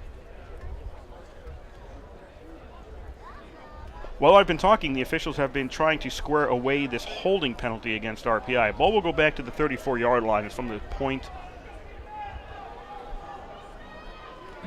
44. Actually, it's 10 yards from the line of scrimmage. I think they were discussing whether the hold was ahead of the line of scrimmage or at or behind the line of scrimmage. I think that's what their conference was about. Ball goes back to the 34-yard line, 2nd and 14 for RPI. First possession of the second half. Todd goes in motion for the Engineers. Marinopoulos was going to throw right near where Todd was. Now he's going to go along the sidelines right, and that is a flag on the play. This could be offensive pass interference. The ball was knocked down by the defender, but it looked to me like the intended receiver along that sideline is the one who actually committed the foul.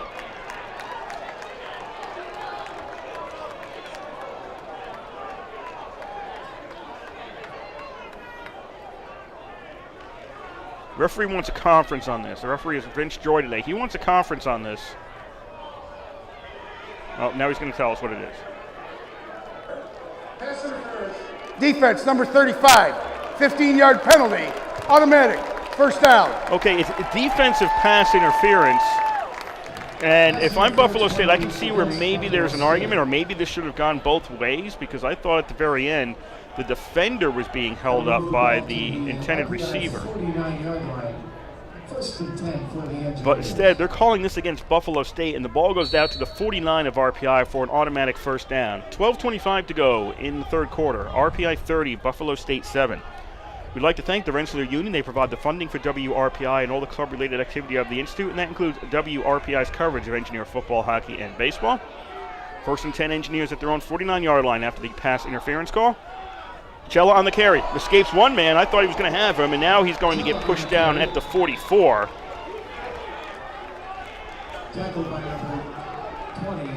That is New, Obi New on the tackle for Buffalo State, but picks up a 7 for RPI. And that sets up a 2nd and 3. Replacement at running back. Scaglione is in there now instead of Cella, as RPI is on Buffalo State's side of the field. Ackerman's alone on the right. 2 receivers on, or alone on the left. 2 receivers on the right. Now they'll send Todd in motion to the left. The handoff goes to Scaglione. Scaglione's got a hole, big hole, to the 30. Scaglione to the 25, to the 20, to the 15, to the 10, to the 5. He is brought down from behind, and what is almost certainly a horse collar tackle here inside the 5-yard line. Won't be a lot of yards for RPI, as Delmont was on the tackle for Buffalo State.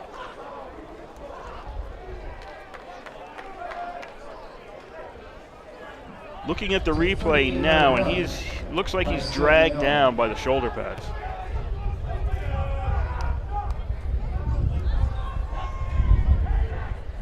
Foul. Horse collar. Defense, number 11. Half the distance from the end of the run. First down. Okay, that's actually going to be Benjamin on the tackle for Buffalo State. That moves the ball to 2-yard line. It'll be 1st and goal, RPI at the 2. RPI leads by 23 with 11.5 to go here in the third quarter. Handoff to Scaglione, and Scaglione has it, and is he in? He is in for the touchdown.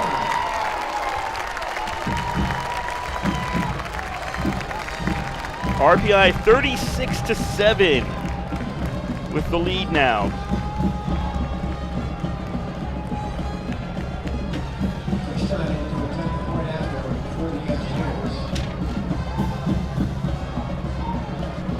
Christian on to try the extra point. Snap spot, kick is up, and the kick is good. 11:22 left to go here, third quarter of play. RPI now has a 37-7 lead on Buffalo State.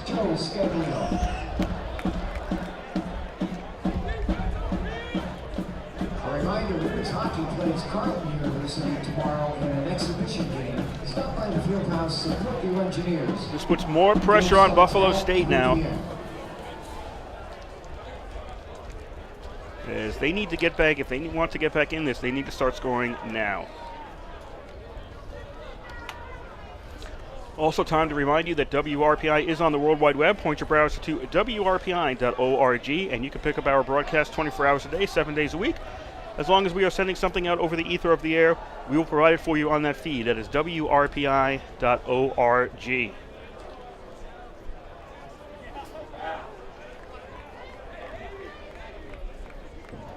First down will kick off for the Engineers. Back deep for the Bengals, number 4, Naz Jackson.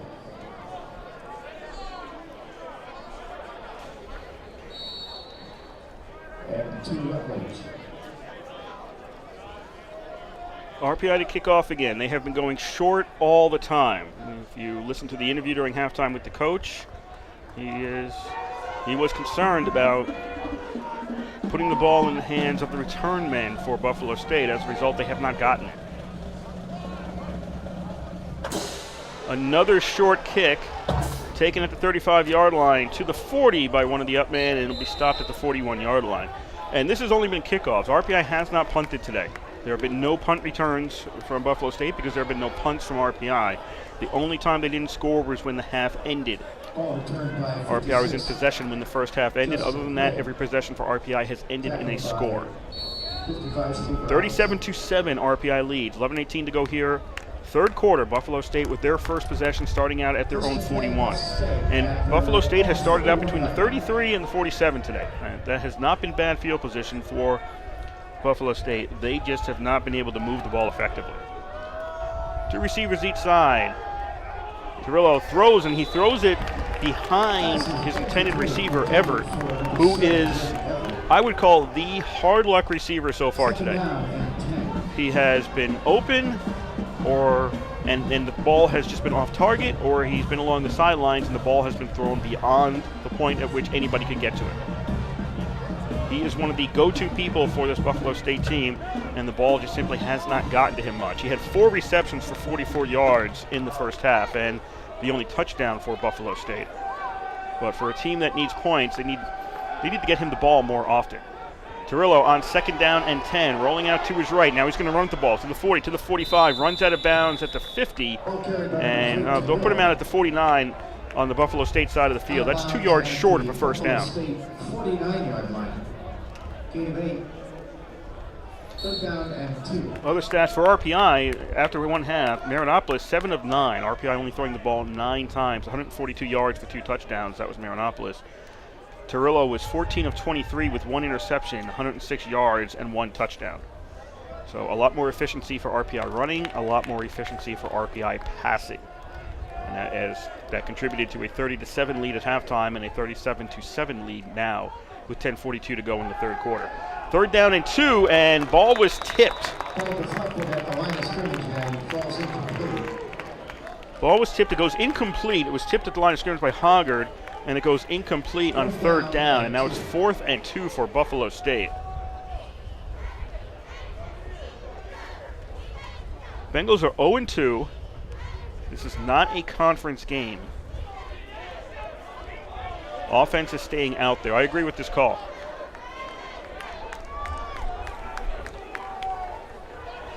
This game is not going to make or break Buffalo State going into the NCAA tournament. 4th down and 2. Torillo wants to throw. Pass. That is complete. That'll be a first down as he gets it to Tonic coming out of the backfield. And Tonic is down at the 47 of RPI for a first down. Gain is to the RPI 47-yard line. 1st and 10, Buffalo State. Sadak on the tackle for RPI.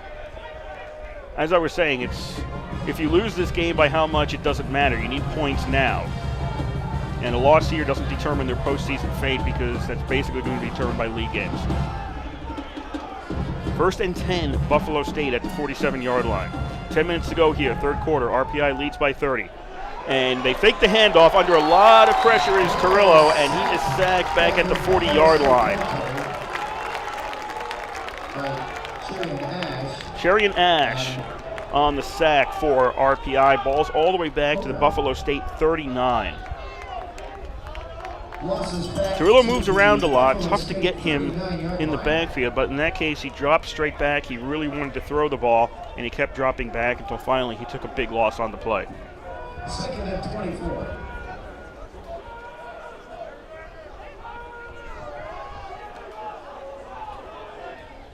Second and 24 for Buffalo State. Torillo again under pressure, throws. That will be complete to Rutledge around the 40. Rutledge to the 45. Stopped now at the 47 by Gallo.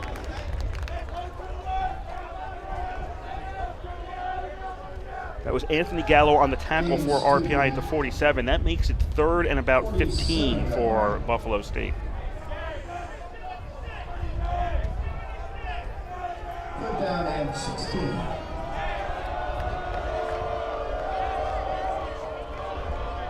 Third and about 16 for Buffalo State. 4 wide out formation. Torillo, delayed handoff. 45 to the 50 to the 45 of RPI to about the 44. Tonic on the run for Buffalo State. And now it's 4th and about 8. 4th and 8 at the RPI 45-yard line. Buffalo State offense looking over towards the sideline.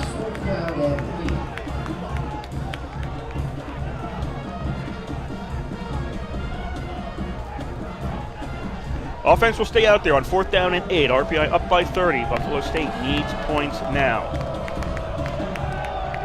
Torillo throws sidelines, and he's ahead of his intended receiver. That was Rutledge. He was looking for Rutledge, and he threw it too far ahead of him. And on 4th down, for the 3rd time today, Buffalo State will turn the ball over on downs.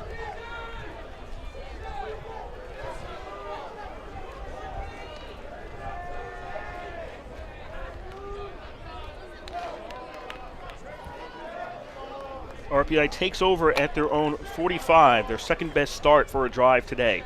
Engineers 37, Bengals 7 with 8:01 to go here, 3rd quarter in Troy.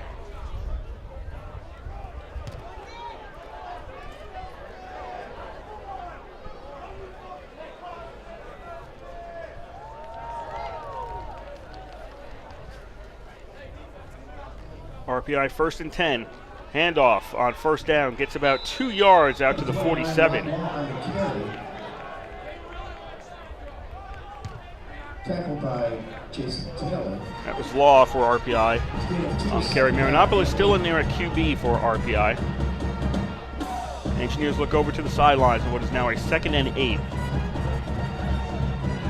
RPI ground game has been very effective today. I expect them to stay on the ground as much as possible now. And right as I say that, there goes the throw, and it's complete to the 40-yard line, and it'll be stopped at the 38. Law on the reception for RPI. Wesley on the tackle for Buffalo State. Ball spotted at the 37 for RPI on the Buffalo State side of the field. 7:20 to go here, 3rd quarter. RPI 37, Buffalo State 7. Engineers firmly in control of today's game. 8th drive for them. They have scored on 6 of the previous 7.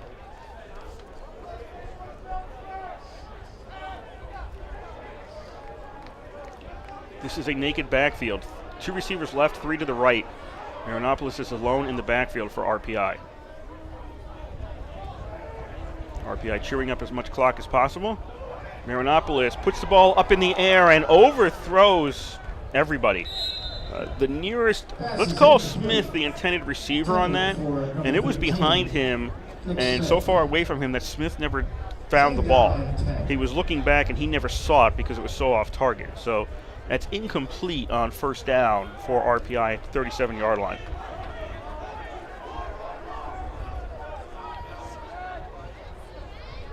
Scaglione goes into the backfield now for RPI and what is 2nd and 10. Ball to 37. 3 receivers right. 1 left. Handoff. Whoop, nope, Scaglione doesn't get the handoff. Pass is incomplete.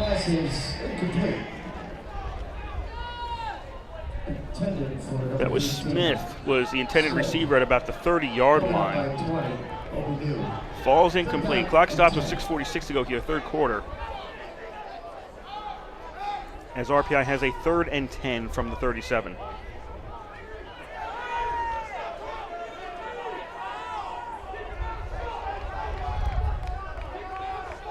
Was the same formation. Now Law goes from the slot back position to the backfield. Law takes the carry. Flag comes out as Law is stopped at the 33. 2 flags on the play. I would say this is holding against RPI.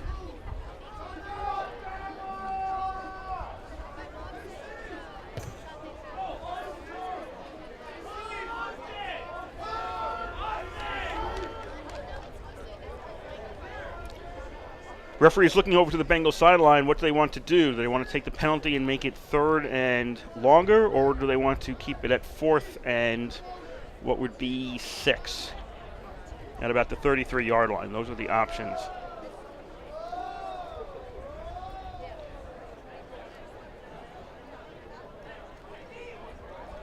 Holding. Offense, number 73. 10-yard penalty from the previous spot. Repeat, 3rd down. So the Bengals will back up the Engineers. They will take the penalty.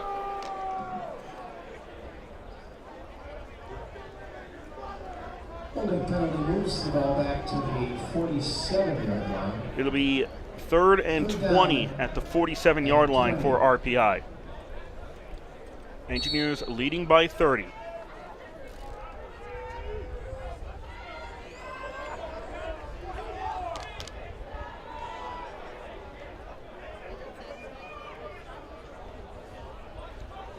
Two receivers right, one left. Got a man in the slot on the left. That's Law. He now goes into the backfield. Law stays in the block. Marinopoulos wants to throw. Doesn't see anything downfield. Rolls out to his right. Marinopoulos, I don't know what was going on there. And the ball was almost intercepted by the Bengals. It goes out of bounds. I didn't think Marinopoulos got hit by anybody, but the ball came out as though it was hit, or though it was touched. But it goes incomplete along the far sideline. And it'll be 4th down and 20 for RPI. And this may be the first time RPI punts today. Moncrief is coming out to do the punting for RPI. 84 Zach Moncrief in the punt for the Engineers.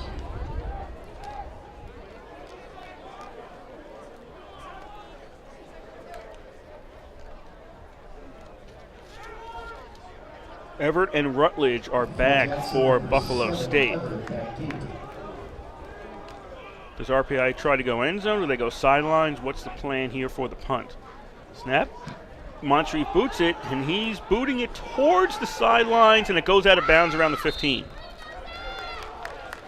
So again, RPI does not want the Buffalo State return man to boot the ball away. To be out at the 17-yard line, Buffalo State with their worst start for a drive in today's game. Back at their own at 17. First punt by RPI. Gives Buffalo State possession. 6:07 to go here, 3rd quarter. RPI 37 and Buffalo State 7.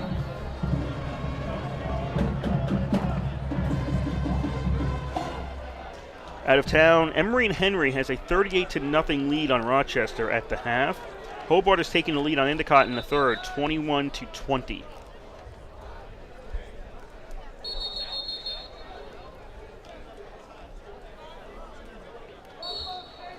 Buffalo State at their own 17, down by 30.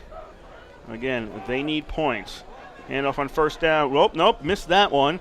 And it's actually going to be taken by Maple, Tony Maple, who's in there at QB now for Buffalo State. So Torillo is out. Maple is in. That was a keeper. He didn't hand it off. He kept it himself. So Maple in at quarterback for Buffalo State. 4-receiver formation for him. Fakes the handoff on 1st down. Maple again keeps it himself, and he's going to get stopped short of the 25. He made it out to the 25 last time on the keeper. It was a gain of 8. And this time he stopped at the line of scrimmage. So it'll be 3rd down and about 2 for Buffalo State at the 25-yard line. No gain on the play. 3rd down and 3.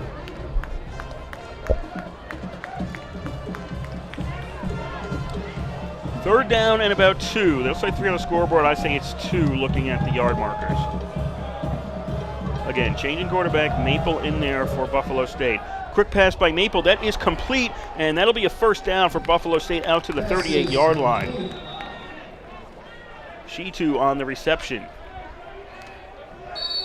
So number 13, Farouk Shitu. Ball to the 38 for Buffalo State, and that'll be a 1st down.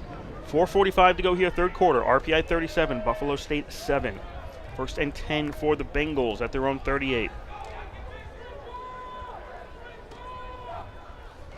Maple takes the high snap, fakes the handoff, throws. That's complete to Rutledge. Rutledge, though, is grabbed by the leg almost immediately and doesn't have a chance to go anywhere. Gallo grabbed him as he got it in the flat, and it's actually a loss of about half a yard for Buffalo State. Loss of 1 on the play, 2nd down and 11. They'll put him back at the 32, so that is a loss of 1, as Al Shibley said. 2nd and 11 for the Bengals.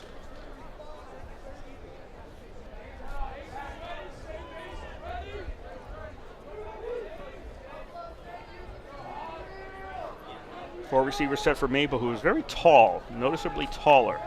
Maple looks to throw, dishes it off. He's got a man clear on the near side, 45 to the 50, and falling down was Shitu at the 46-yard line. Probably disappointed with himself more than anything else because he was in the clear, he wasn't hit, he just happened to fall down, stumbled on the turf. It's the fake stuff here, and ends up going to the ground. And that stops the play. So it's 1st and 10 for Buffalo State at the RPI 46. 3.5 to go, 3rd quarter. RPI 37, Buffalo State 7. 4 receiver formation for Maple. Maple in the flat looking for Rutledge. That's incomplete. A little bit out of his reach, and it was a forward pass. Ends up going out of bounds. So a bit of a breather.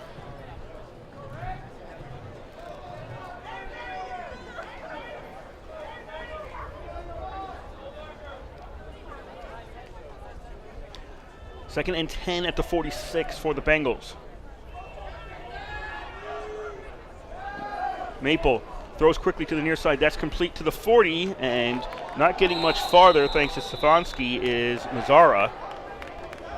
He'll get stopped at the 38. Mazzara,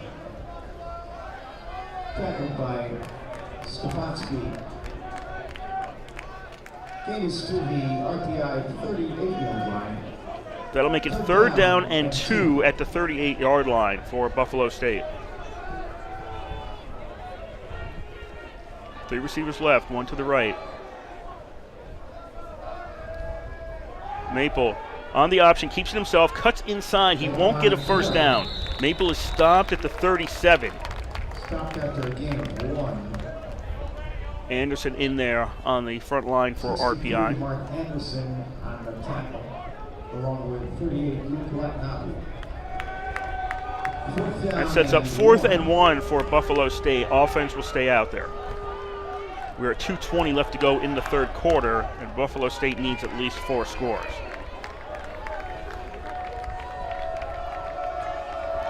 Three receivers right, 1 to the left.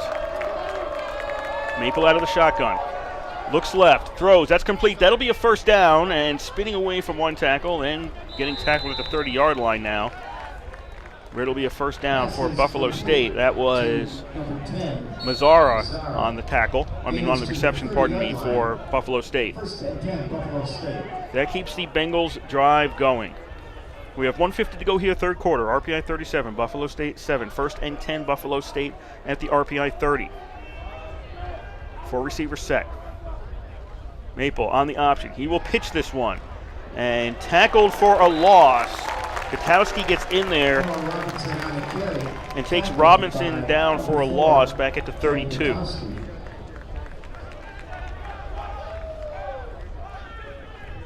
Loss of 2 on the play, 2nd down and 12.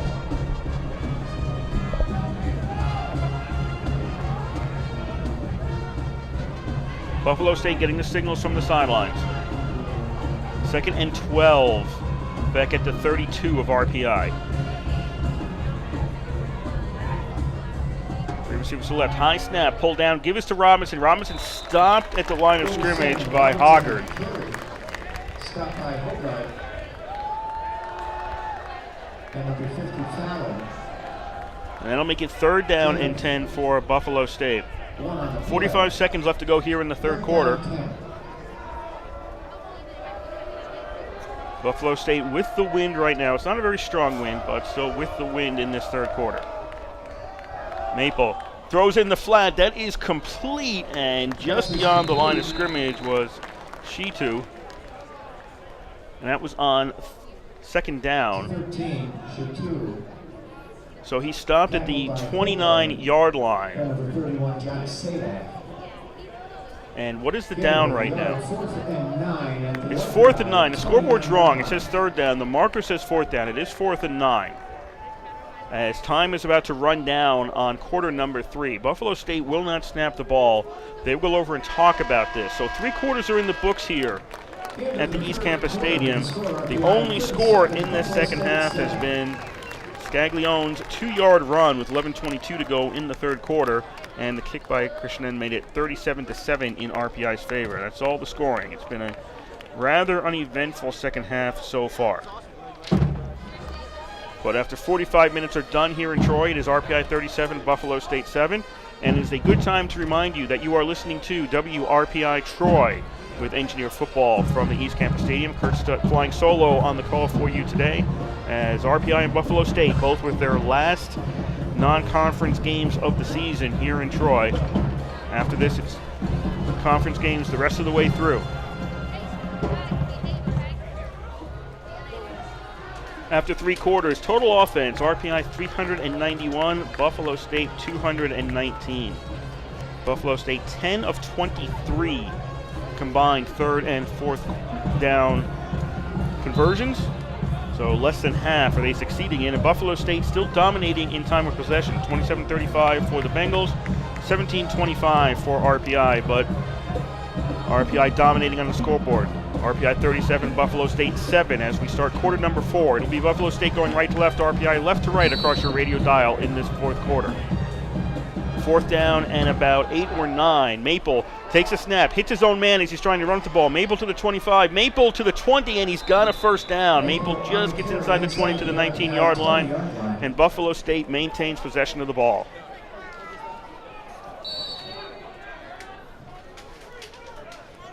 First and 10 Buffalo State at the RPI 19-yard line. 37-7 RPI leads. First and 10 for the Bengals at the RPI 19. And everybody moves ahead of time, and then we've got more movement as RPI crosses and touches, so we'll have a flag on this one, and they'll sort this out. Offense number 69, 5-yard penalty. Repeat first down.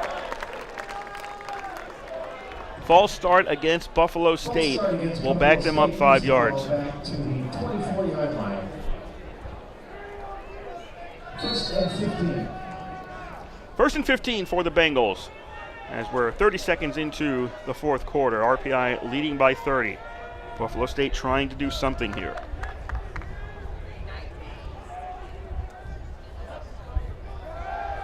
Maple throwing end zone. He's got a man wide open, and that is good for a touchdown. He finds Everett in the corner, and Everett's got it for the TD, and Buffalo State moves their point total up to 13. To number 7, Jordan Everett, 24-yard touchdown pass. 24 yards on that touchdown pass. 41. Justin Simoncelli. Simoncelli on to try the extra point. Snap spot. The kick is up, and the kick is good. We have Kick is good.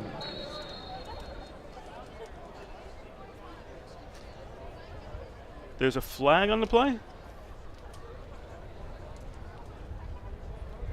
There's an injured RPI player. And there is a flag. So we have two things going on here. So let's wait and see how this all sorts out.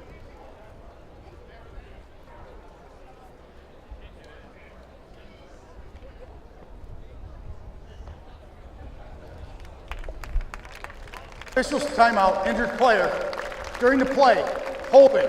Offense number 71, 10-yard penalty. Repeat the try. Okay, so holding against Buffalo State, they'll have to repeat the conversion attempt.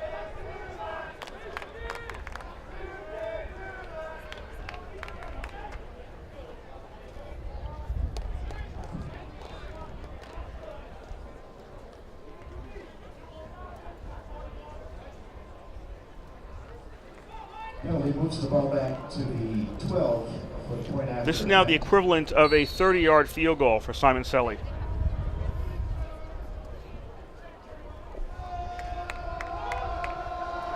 Cirillo is the holder. The snap, the spot, the kick is up, and the kick is still good.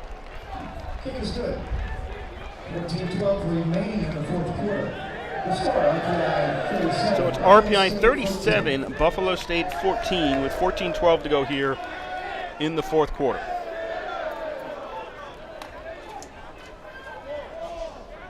For RPI, after 3 quarters, 233 rushing yards versus 56 for Buffalo State. And that's almost the same number of carries. RPI 26, Buffalo State 25. RPI, the advantage in first downs, only 17-11, but RPI, 2 scores were very quick. 2 scores occurred first play from scrimmage on the drive. They ended up scoring, so you don't get a lot of first downs if you score right away. Not a lot of penalties, 3 for each team going into this fourth quarter. Not a lot of punch, 3 overall in today's game.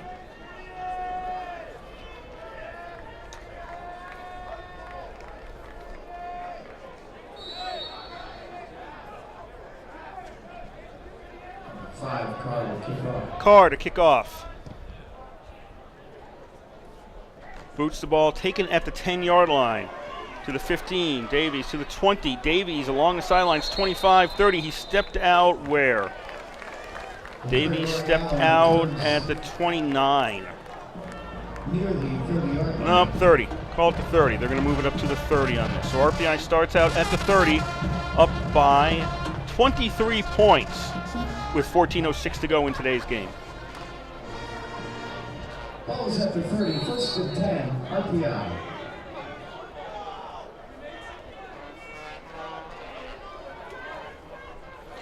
Marinopoulos still in there for RPI. Kelley's in the backfield with him. Tight end on the left with a receiver over there. Give us to Kelley. Kelley's going to go straight ahead, and he stopped at the line of scrimmage. There was no hole for Kelley to run through. Number 5, J.T. Kelley on the carry. It's a gain of 2 on the play. Brown was one of the defenders in there for Buffalo State on the tackle. Could have picked any of 4 if you wanted to for the tackle on that one. RPI looking for some ground action here.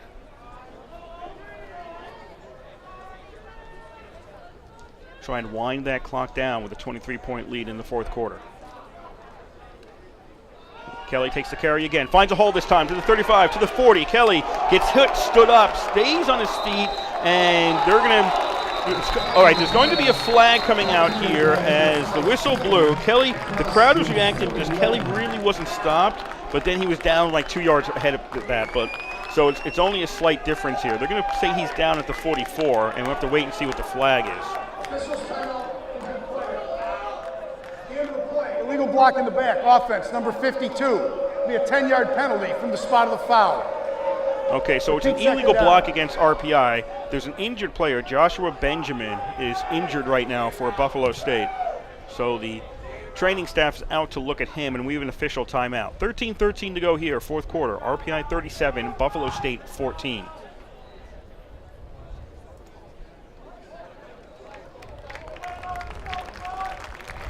Out of town, Endicott has retaken the lead over Hobart, 27-21, late in the third quarter. And we still have, at the half, Emory and Henry 38 and Rochester nothing. No score, Curry versus Union. And Ithaca at St. John Fisher is just getting underway, or has just gotten underway.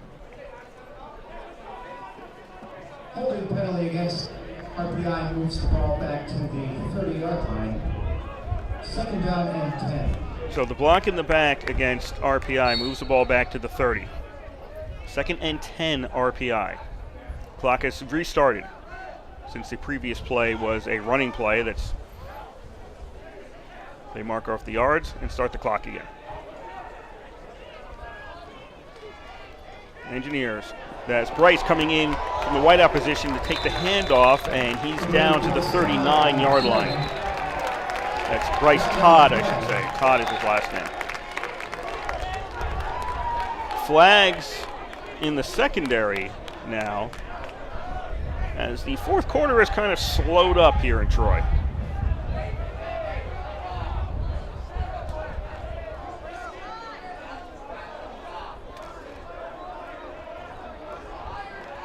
After the play, unsportsmanlike conduct. Defense, number 35. 15-yard penalty. Added on to the end of Darren the play. Wesley gets called Automatic. for unsportsmanlike conduct. Personal foul against Buffalo State. RPI not looking at a 3rd and 1. They're going to get an automatic first down. Move the ball to the And 15 Buffalo yards to State boot on this, and the ball will go to the 46-yard Buffalo line. State 46-yard line. 12:45 to go here, 4th quarter. RPI 37, Buffalo State 14. 1st and 10, RPI at the Buffalo State 46-yard line.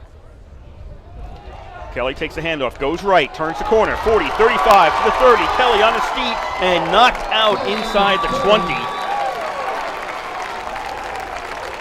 Stewart, who was involved on the knockout, ended up on the RPI sideline, and he is injured, and we'll have another official timeout here.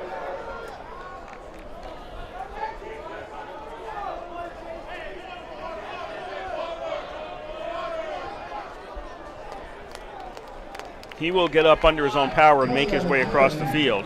That's the ball to the Buffalo State. Ball is at the Buffalo State 17 for RPI. They'll have another 1st and 10. As RPI leads 37-14 over the Bengals here in Troy.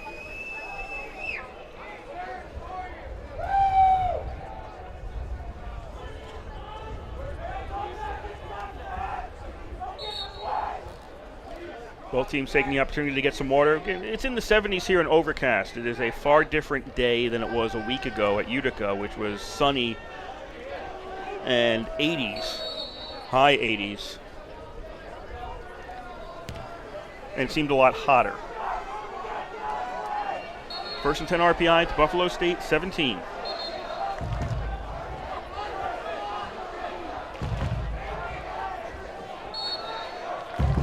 Kelley stays in the backfield. Marinopoulos still in there at QB for RPI. Receivers bunched together to the right.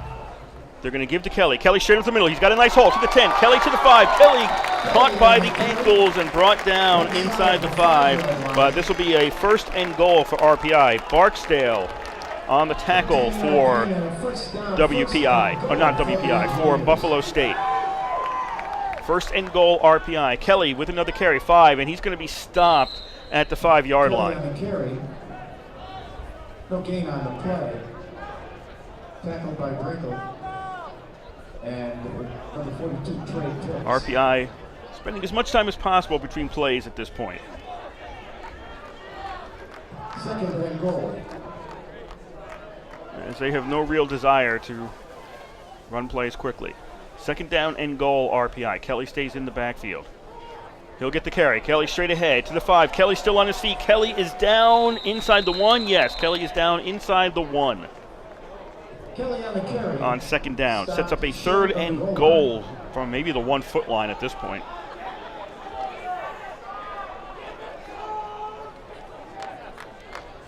Jaquan Woodson on the tackle. 3rd and goal from the 1. 3rd and goal RPI. 11 to go here. 4th quarter. They'll give to Kelley once again. Kelley goes straight ahead, dives in, and he's in for the touchdown. 1-yard run by Kelley puts RPI up 43-14.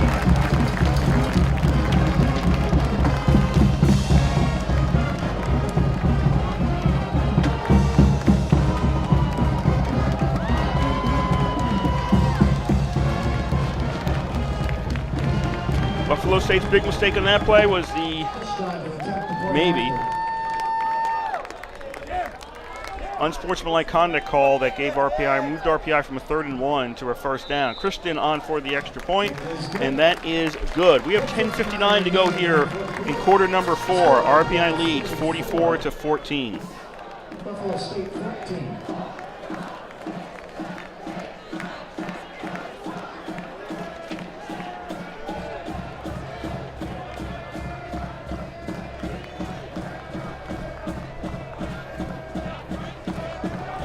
RPI's efficient offense today, 9 possessions, 7 scores.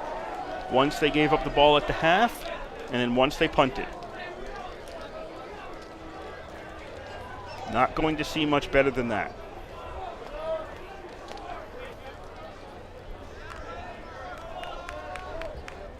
Buffalo State waiting the ball for their 9th possession.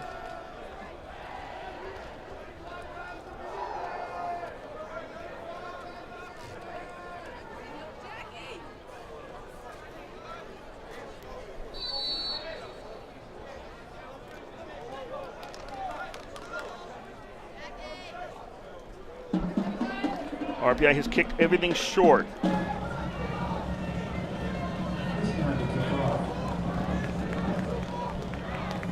All the kickoffs have been short today. The return men for Buffalo State have not had much of a chance. Now they'll go long, and that goes over the heads of the return men, and it'll be down. That is Jackson, who will down it in the end zone. So they had moved up, and that gave RPI an opportunity to kick the ball over their heads, and Buffalo State takes it at the 25-yard line.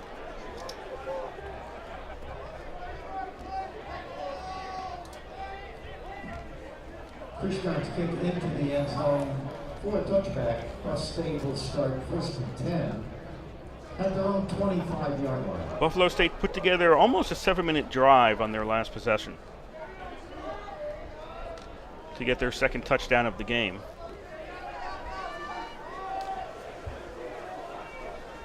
They trail by 30. Maple stays out there at quarterback. He has come in relief. Pass in the flat to Rutledge at the 23. Rutledge is upended at the 25 and goes down at the 27-yard line. Tackled by Kyle Samuels. Gain of 3 on the play, 7 down and 7. 2nd and 7 as the ball's at the 23 now for Buffalo State.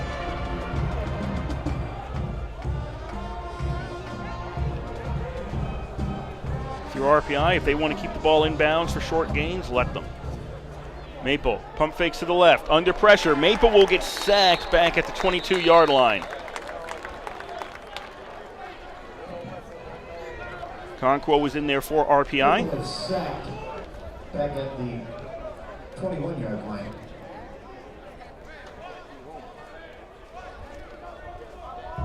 Third down and 14.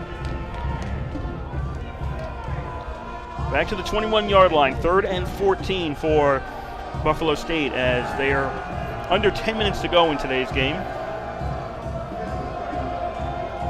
4 wide receiver formation for Maple. Takes a 2-step drop. Now he's going to start running with the ball. Maple to the 25. Maple stays on his feet to the 29, but then he's pushed back. Anthony Gallo came in. Tackled by 35, Francis Perry, 46. Charles in there as well for RPI in the tackle. So Gallo and Charles on the tackle for RPI. And it'll be short of a first down for Buffalo State as the ball only made it up to the 29. They need to get to the 35. So the punter for Buffalo State will be making another appearance today. Buffalo State has not punted much. 2 punts, both back in the first quarter.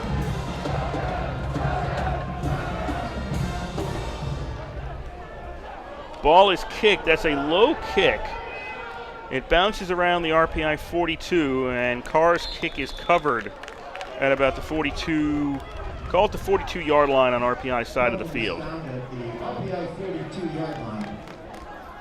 Only the 3rd punt there for Buffalo State. RPI takes over at their own 42. 44 for RPI so far, 14 for Buffalo State, as there is 8:52 left to go in this 4th quarter. Engineers 1st and 10 at their own 42. Replacement at quarterback for RPI. Kelley takes the handoff. Kelley is out to the 50. Looks like he's got a first down at the 47-yard line for RPI. That is Skiffington, Ryan Skiffington, a sophomore, who's in there now at QB. As Marinopoulos' day is over. I can see him at the sidelines, standing next to some of the other offensive players as RPI is in control of this one, up by 30 with 8.5 to go.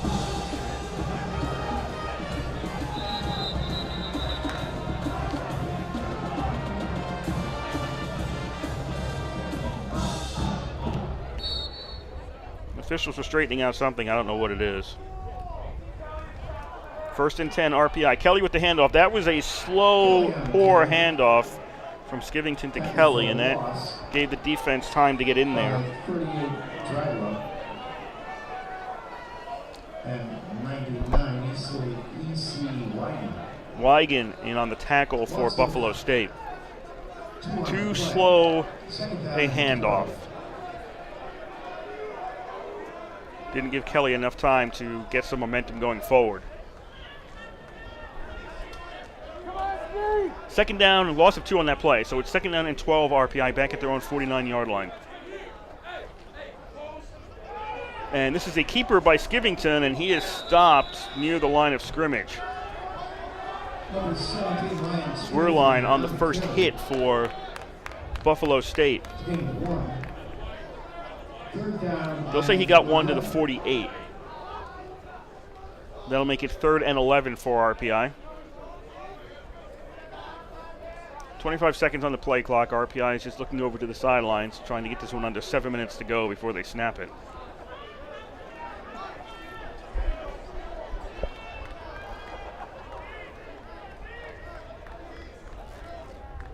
Kelley in the backfield. Skiffington takes the snap. He's going to run with the ball to the 50, to the 45, to the 40. Skiffington puts his head down, and he's got a 1st down. Skiffington gets to the 36. That'll be a 1st down for RPI. Joshua Benjamin on the tackle there, but RPI keeps the clock moving, keeps the drive going.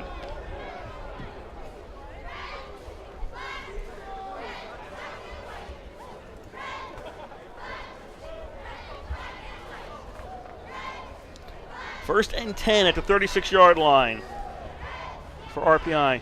To give this to Kelley. Kelley is stopped after a gain of 1 to the 35. Kelley on the carry. Tackled. Pitts on the tackle for Buffalo State. Clock keeps moving. They'll be under 6 to go before they snap this ball.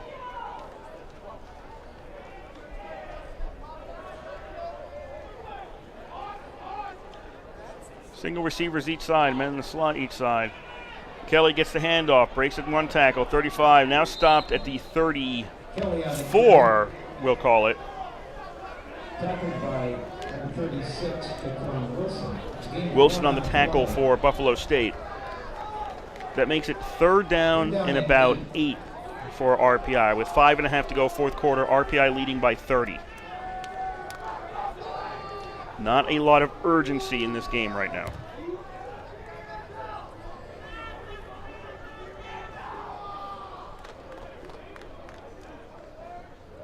Ten seconds left on the play clock.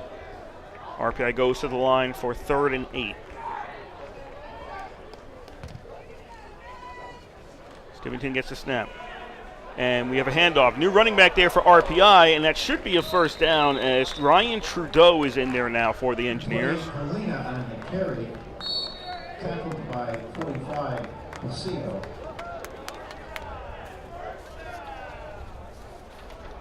That'll be a 1st down for RPI. 26-yard line. 1st and 10. Oops, that's Kalina, pardon me. Angel Kalina.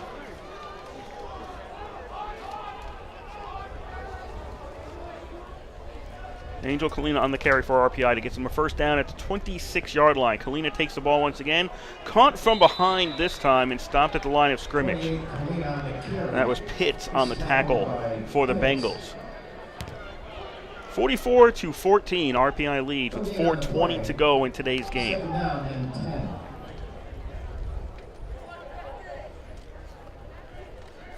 With RPI looking to the sideline and taking a lot of time off the clock each time and then running the ball, it's almost like running time.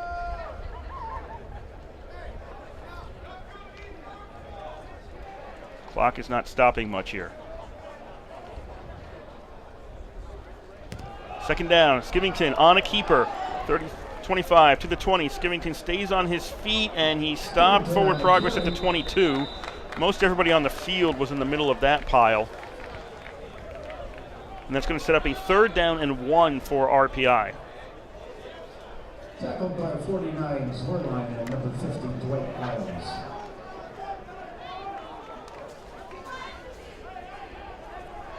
Gains to the 17-yard line. 3rd down and 1. 3rd and 1 for RPI at the 17-yard line. 3:15 to go in the game. RPI leading by 30. Colina in the backfield. Skiffington out of the shotgun. To give this to Colina. He gets hit again, doesn't make it to the first down marker. Actually loses a yard back to the 18-yard line. Tackled by Delmont. So loss of 1 on the play. Delmont on the tackle for Buffalo State. So it'll be 4th down. Under 3 to go in today's game. The offense stays out there for RPI in what is a 4th and 2. 4th down and 2. If RPI doesn't get it, Buffalo State's pinned deep. It's a 30-point score. High snap. Skiffington keeps it. Skiffington runs forward, and Skiffington's inside the 15 to about the 13, and that'll be a first down for RPI. They'll put him down at the 14-yard line, but that'll be a first down with 2:29 to go in the game. RPI leading 44-14.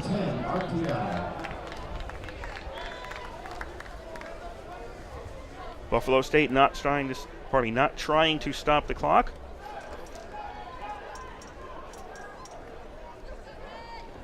Skiffington to Colina. Colina cuts outside. Can't find any room, and he'll get brought down. Colina on the carry. Well behind the line of scrimmage, but they'll say his forward progress had him at the line of scrimmage. We're under 2 minutes to go in today's game. RPI leading 44-14 over Buffalo State. No gain on the play.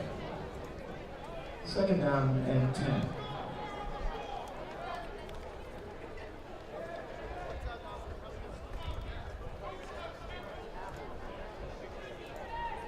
No real surprise how this one is going to end. 2nd down and 10 RPI with about a minute and a half to go.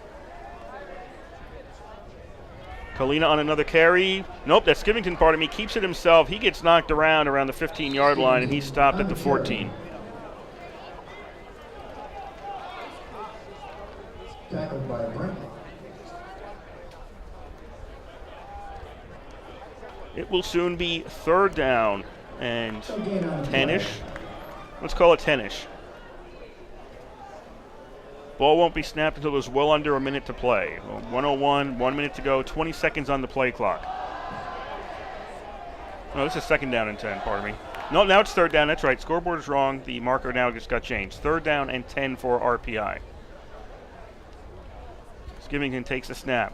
Gives to Colina. Colina goes into a pile, and finally they're going to blow this one dead, and there'll be less than 40 seconds to go on the game clock, as the clock is still going to be running because that play was inbounds. So RPI doesn't have to snap the ball. Buffalo State has no desire to stop the clock.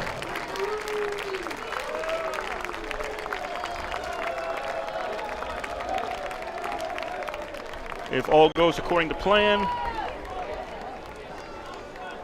this game will end very shortly, in about 10 seconds.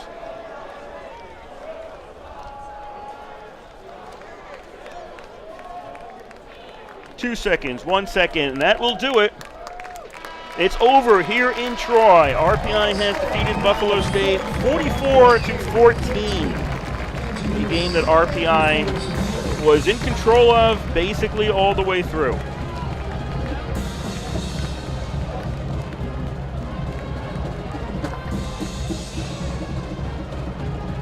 And if you're curious, RPI burned off the last 8 minutes and 52 seconds of this game. They got the ball. I just went and double-checked on live stats. They got the ball with 8:52 to go. They kept it on the ground and never scored, but erased the rest of the time on the clock to give RPI a 44-14 victory. If you're RPI, this is a solid 60 minutes of play.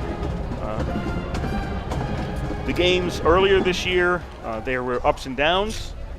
Certainly last week against Utica, there was difficulties certainly on offense, trying to move the ball down the field at times. But today, this was an absolutely solid 60 minutes by RPI. They went up against a team. You knew what their deficiencies were. RPI took advantage of that. It was a Buffalo State team that was giving up a lot of yards rushing. RPI started out on the ground, getting a lot of yards and putting Buffalo State behind.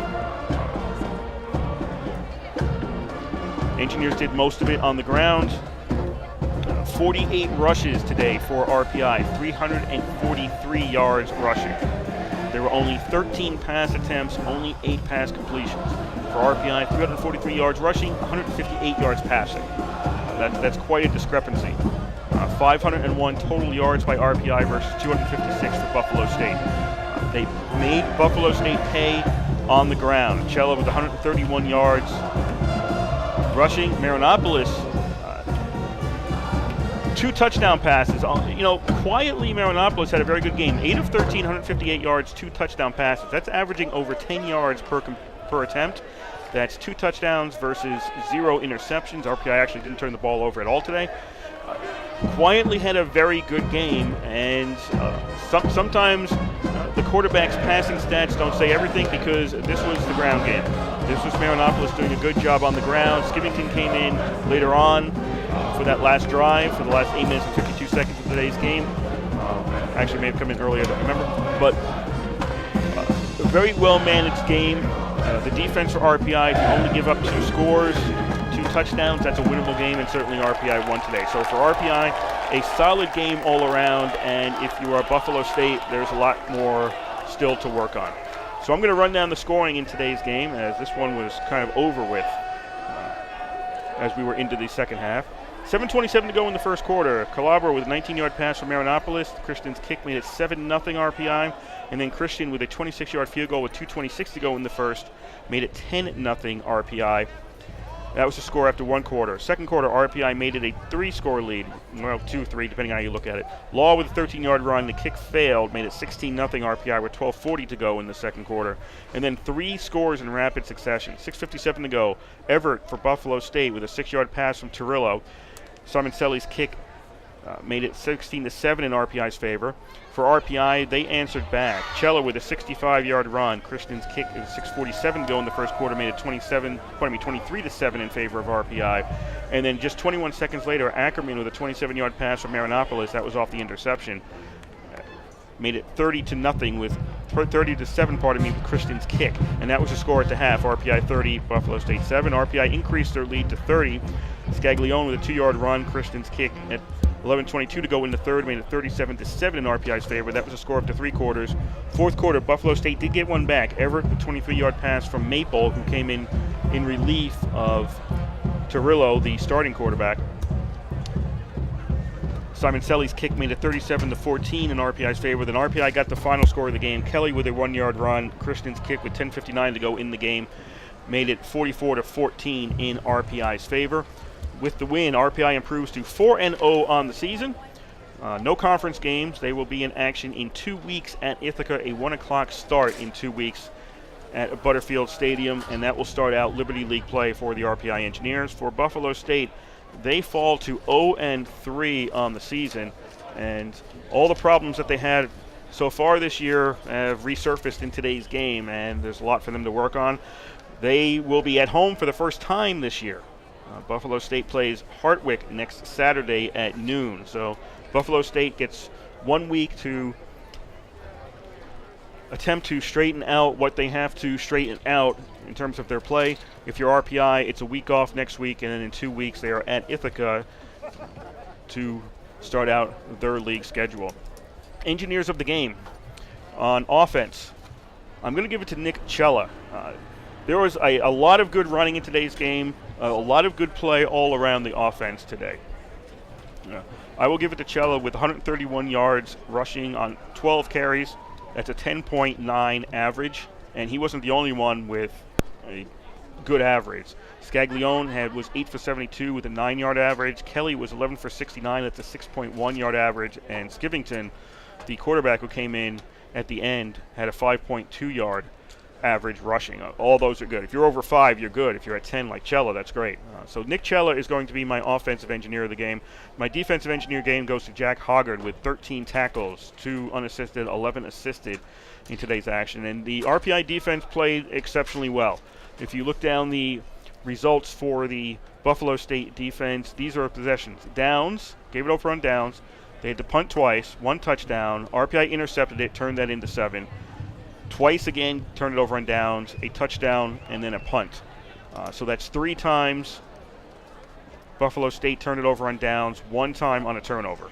That's very good for a defense. There were only 9 Buffalo State possessions in today's game. Those are low stats for possessions. Usually you get a lot more possessions in a game, or 13, 14, something like that. There were only 9 possessions for Buffalo State, 10 for RPI. And if you force the opposition to turn it over on downs 3 times and 1 turnover, basically you have stopped them totally 4 times. You've prevented them from doing what they wanted to do 4 times out of 9. That leaves you with 5 possessions left to do something, and they only did something on 2 of those 5. That's a really good day for the defense. So Hoggard is going to be my defensive player of the game for RPI, and Chella will be my offensive player of the game for RPI today. A good win for RPI, solid all the way through. I think if you were here by the end of the second quarter, you're thinking, yeah, RPI is going to win this one, unless something really weird happened. Nothing did. And it was a solid, strong, best performance of the year by RPI with the victory today. So we're going to send it back to the station very shortly. Before we go, we would like to thank the Rensselaer Union. They provide the funding for WRPI and all the club-related activity of the Institute, and that includes WRPI's coverage of Engineer football, hockey, and baseball. Also, WRPI is on the World Wide Web. Point your browser to WRPI.org. And you can pick up our broadcast 24 hours a day, 7 days a week. As long as we're sending something out over the ether of the air, we will provide it for you on that feed. Once again, that is WRPI.org. Our next football broadcast is our next sports broadcast. That is in 2 weeks. RPI is off on the 29th. They are back in action 2 weeks from today, as they will be in Ithaca at Butterfield Stadium. That is a 1 o'clock start on October 6th, as RPI starts out their Liberty League schedule. Before we go out, let's take a look at what's going on around the league. The latest scores we have, Endicott leads Hobart 27-24 about midway through the 4th quarter, and Emory and Henry has a 38-0 lead on Rochester. That's still at the half, and I don't think that game is going to swing back in the other direction. Didn't get an update. Curry Union and Ithaca St. John Fisher, they're probably just starting the second quarter right about now, that game being played out at St. John Fisher, which is just outside of Rochester.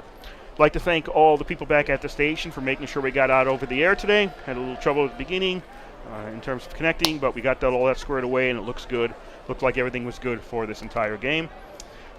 My name is Kurt Sutton. I'd like to thank you for listening to today's game. It's a happy day here at the East Campus Stadium, because the final score here from the East Campus Stadium in non-conference football, it was RPI 44 and Buffalo State 14. And you've been listening to live coverage of Engineer football on 91.5 FM, WRPI Troy.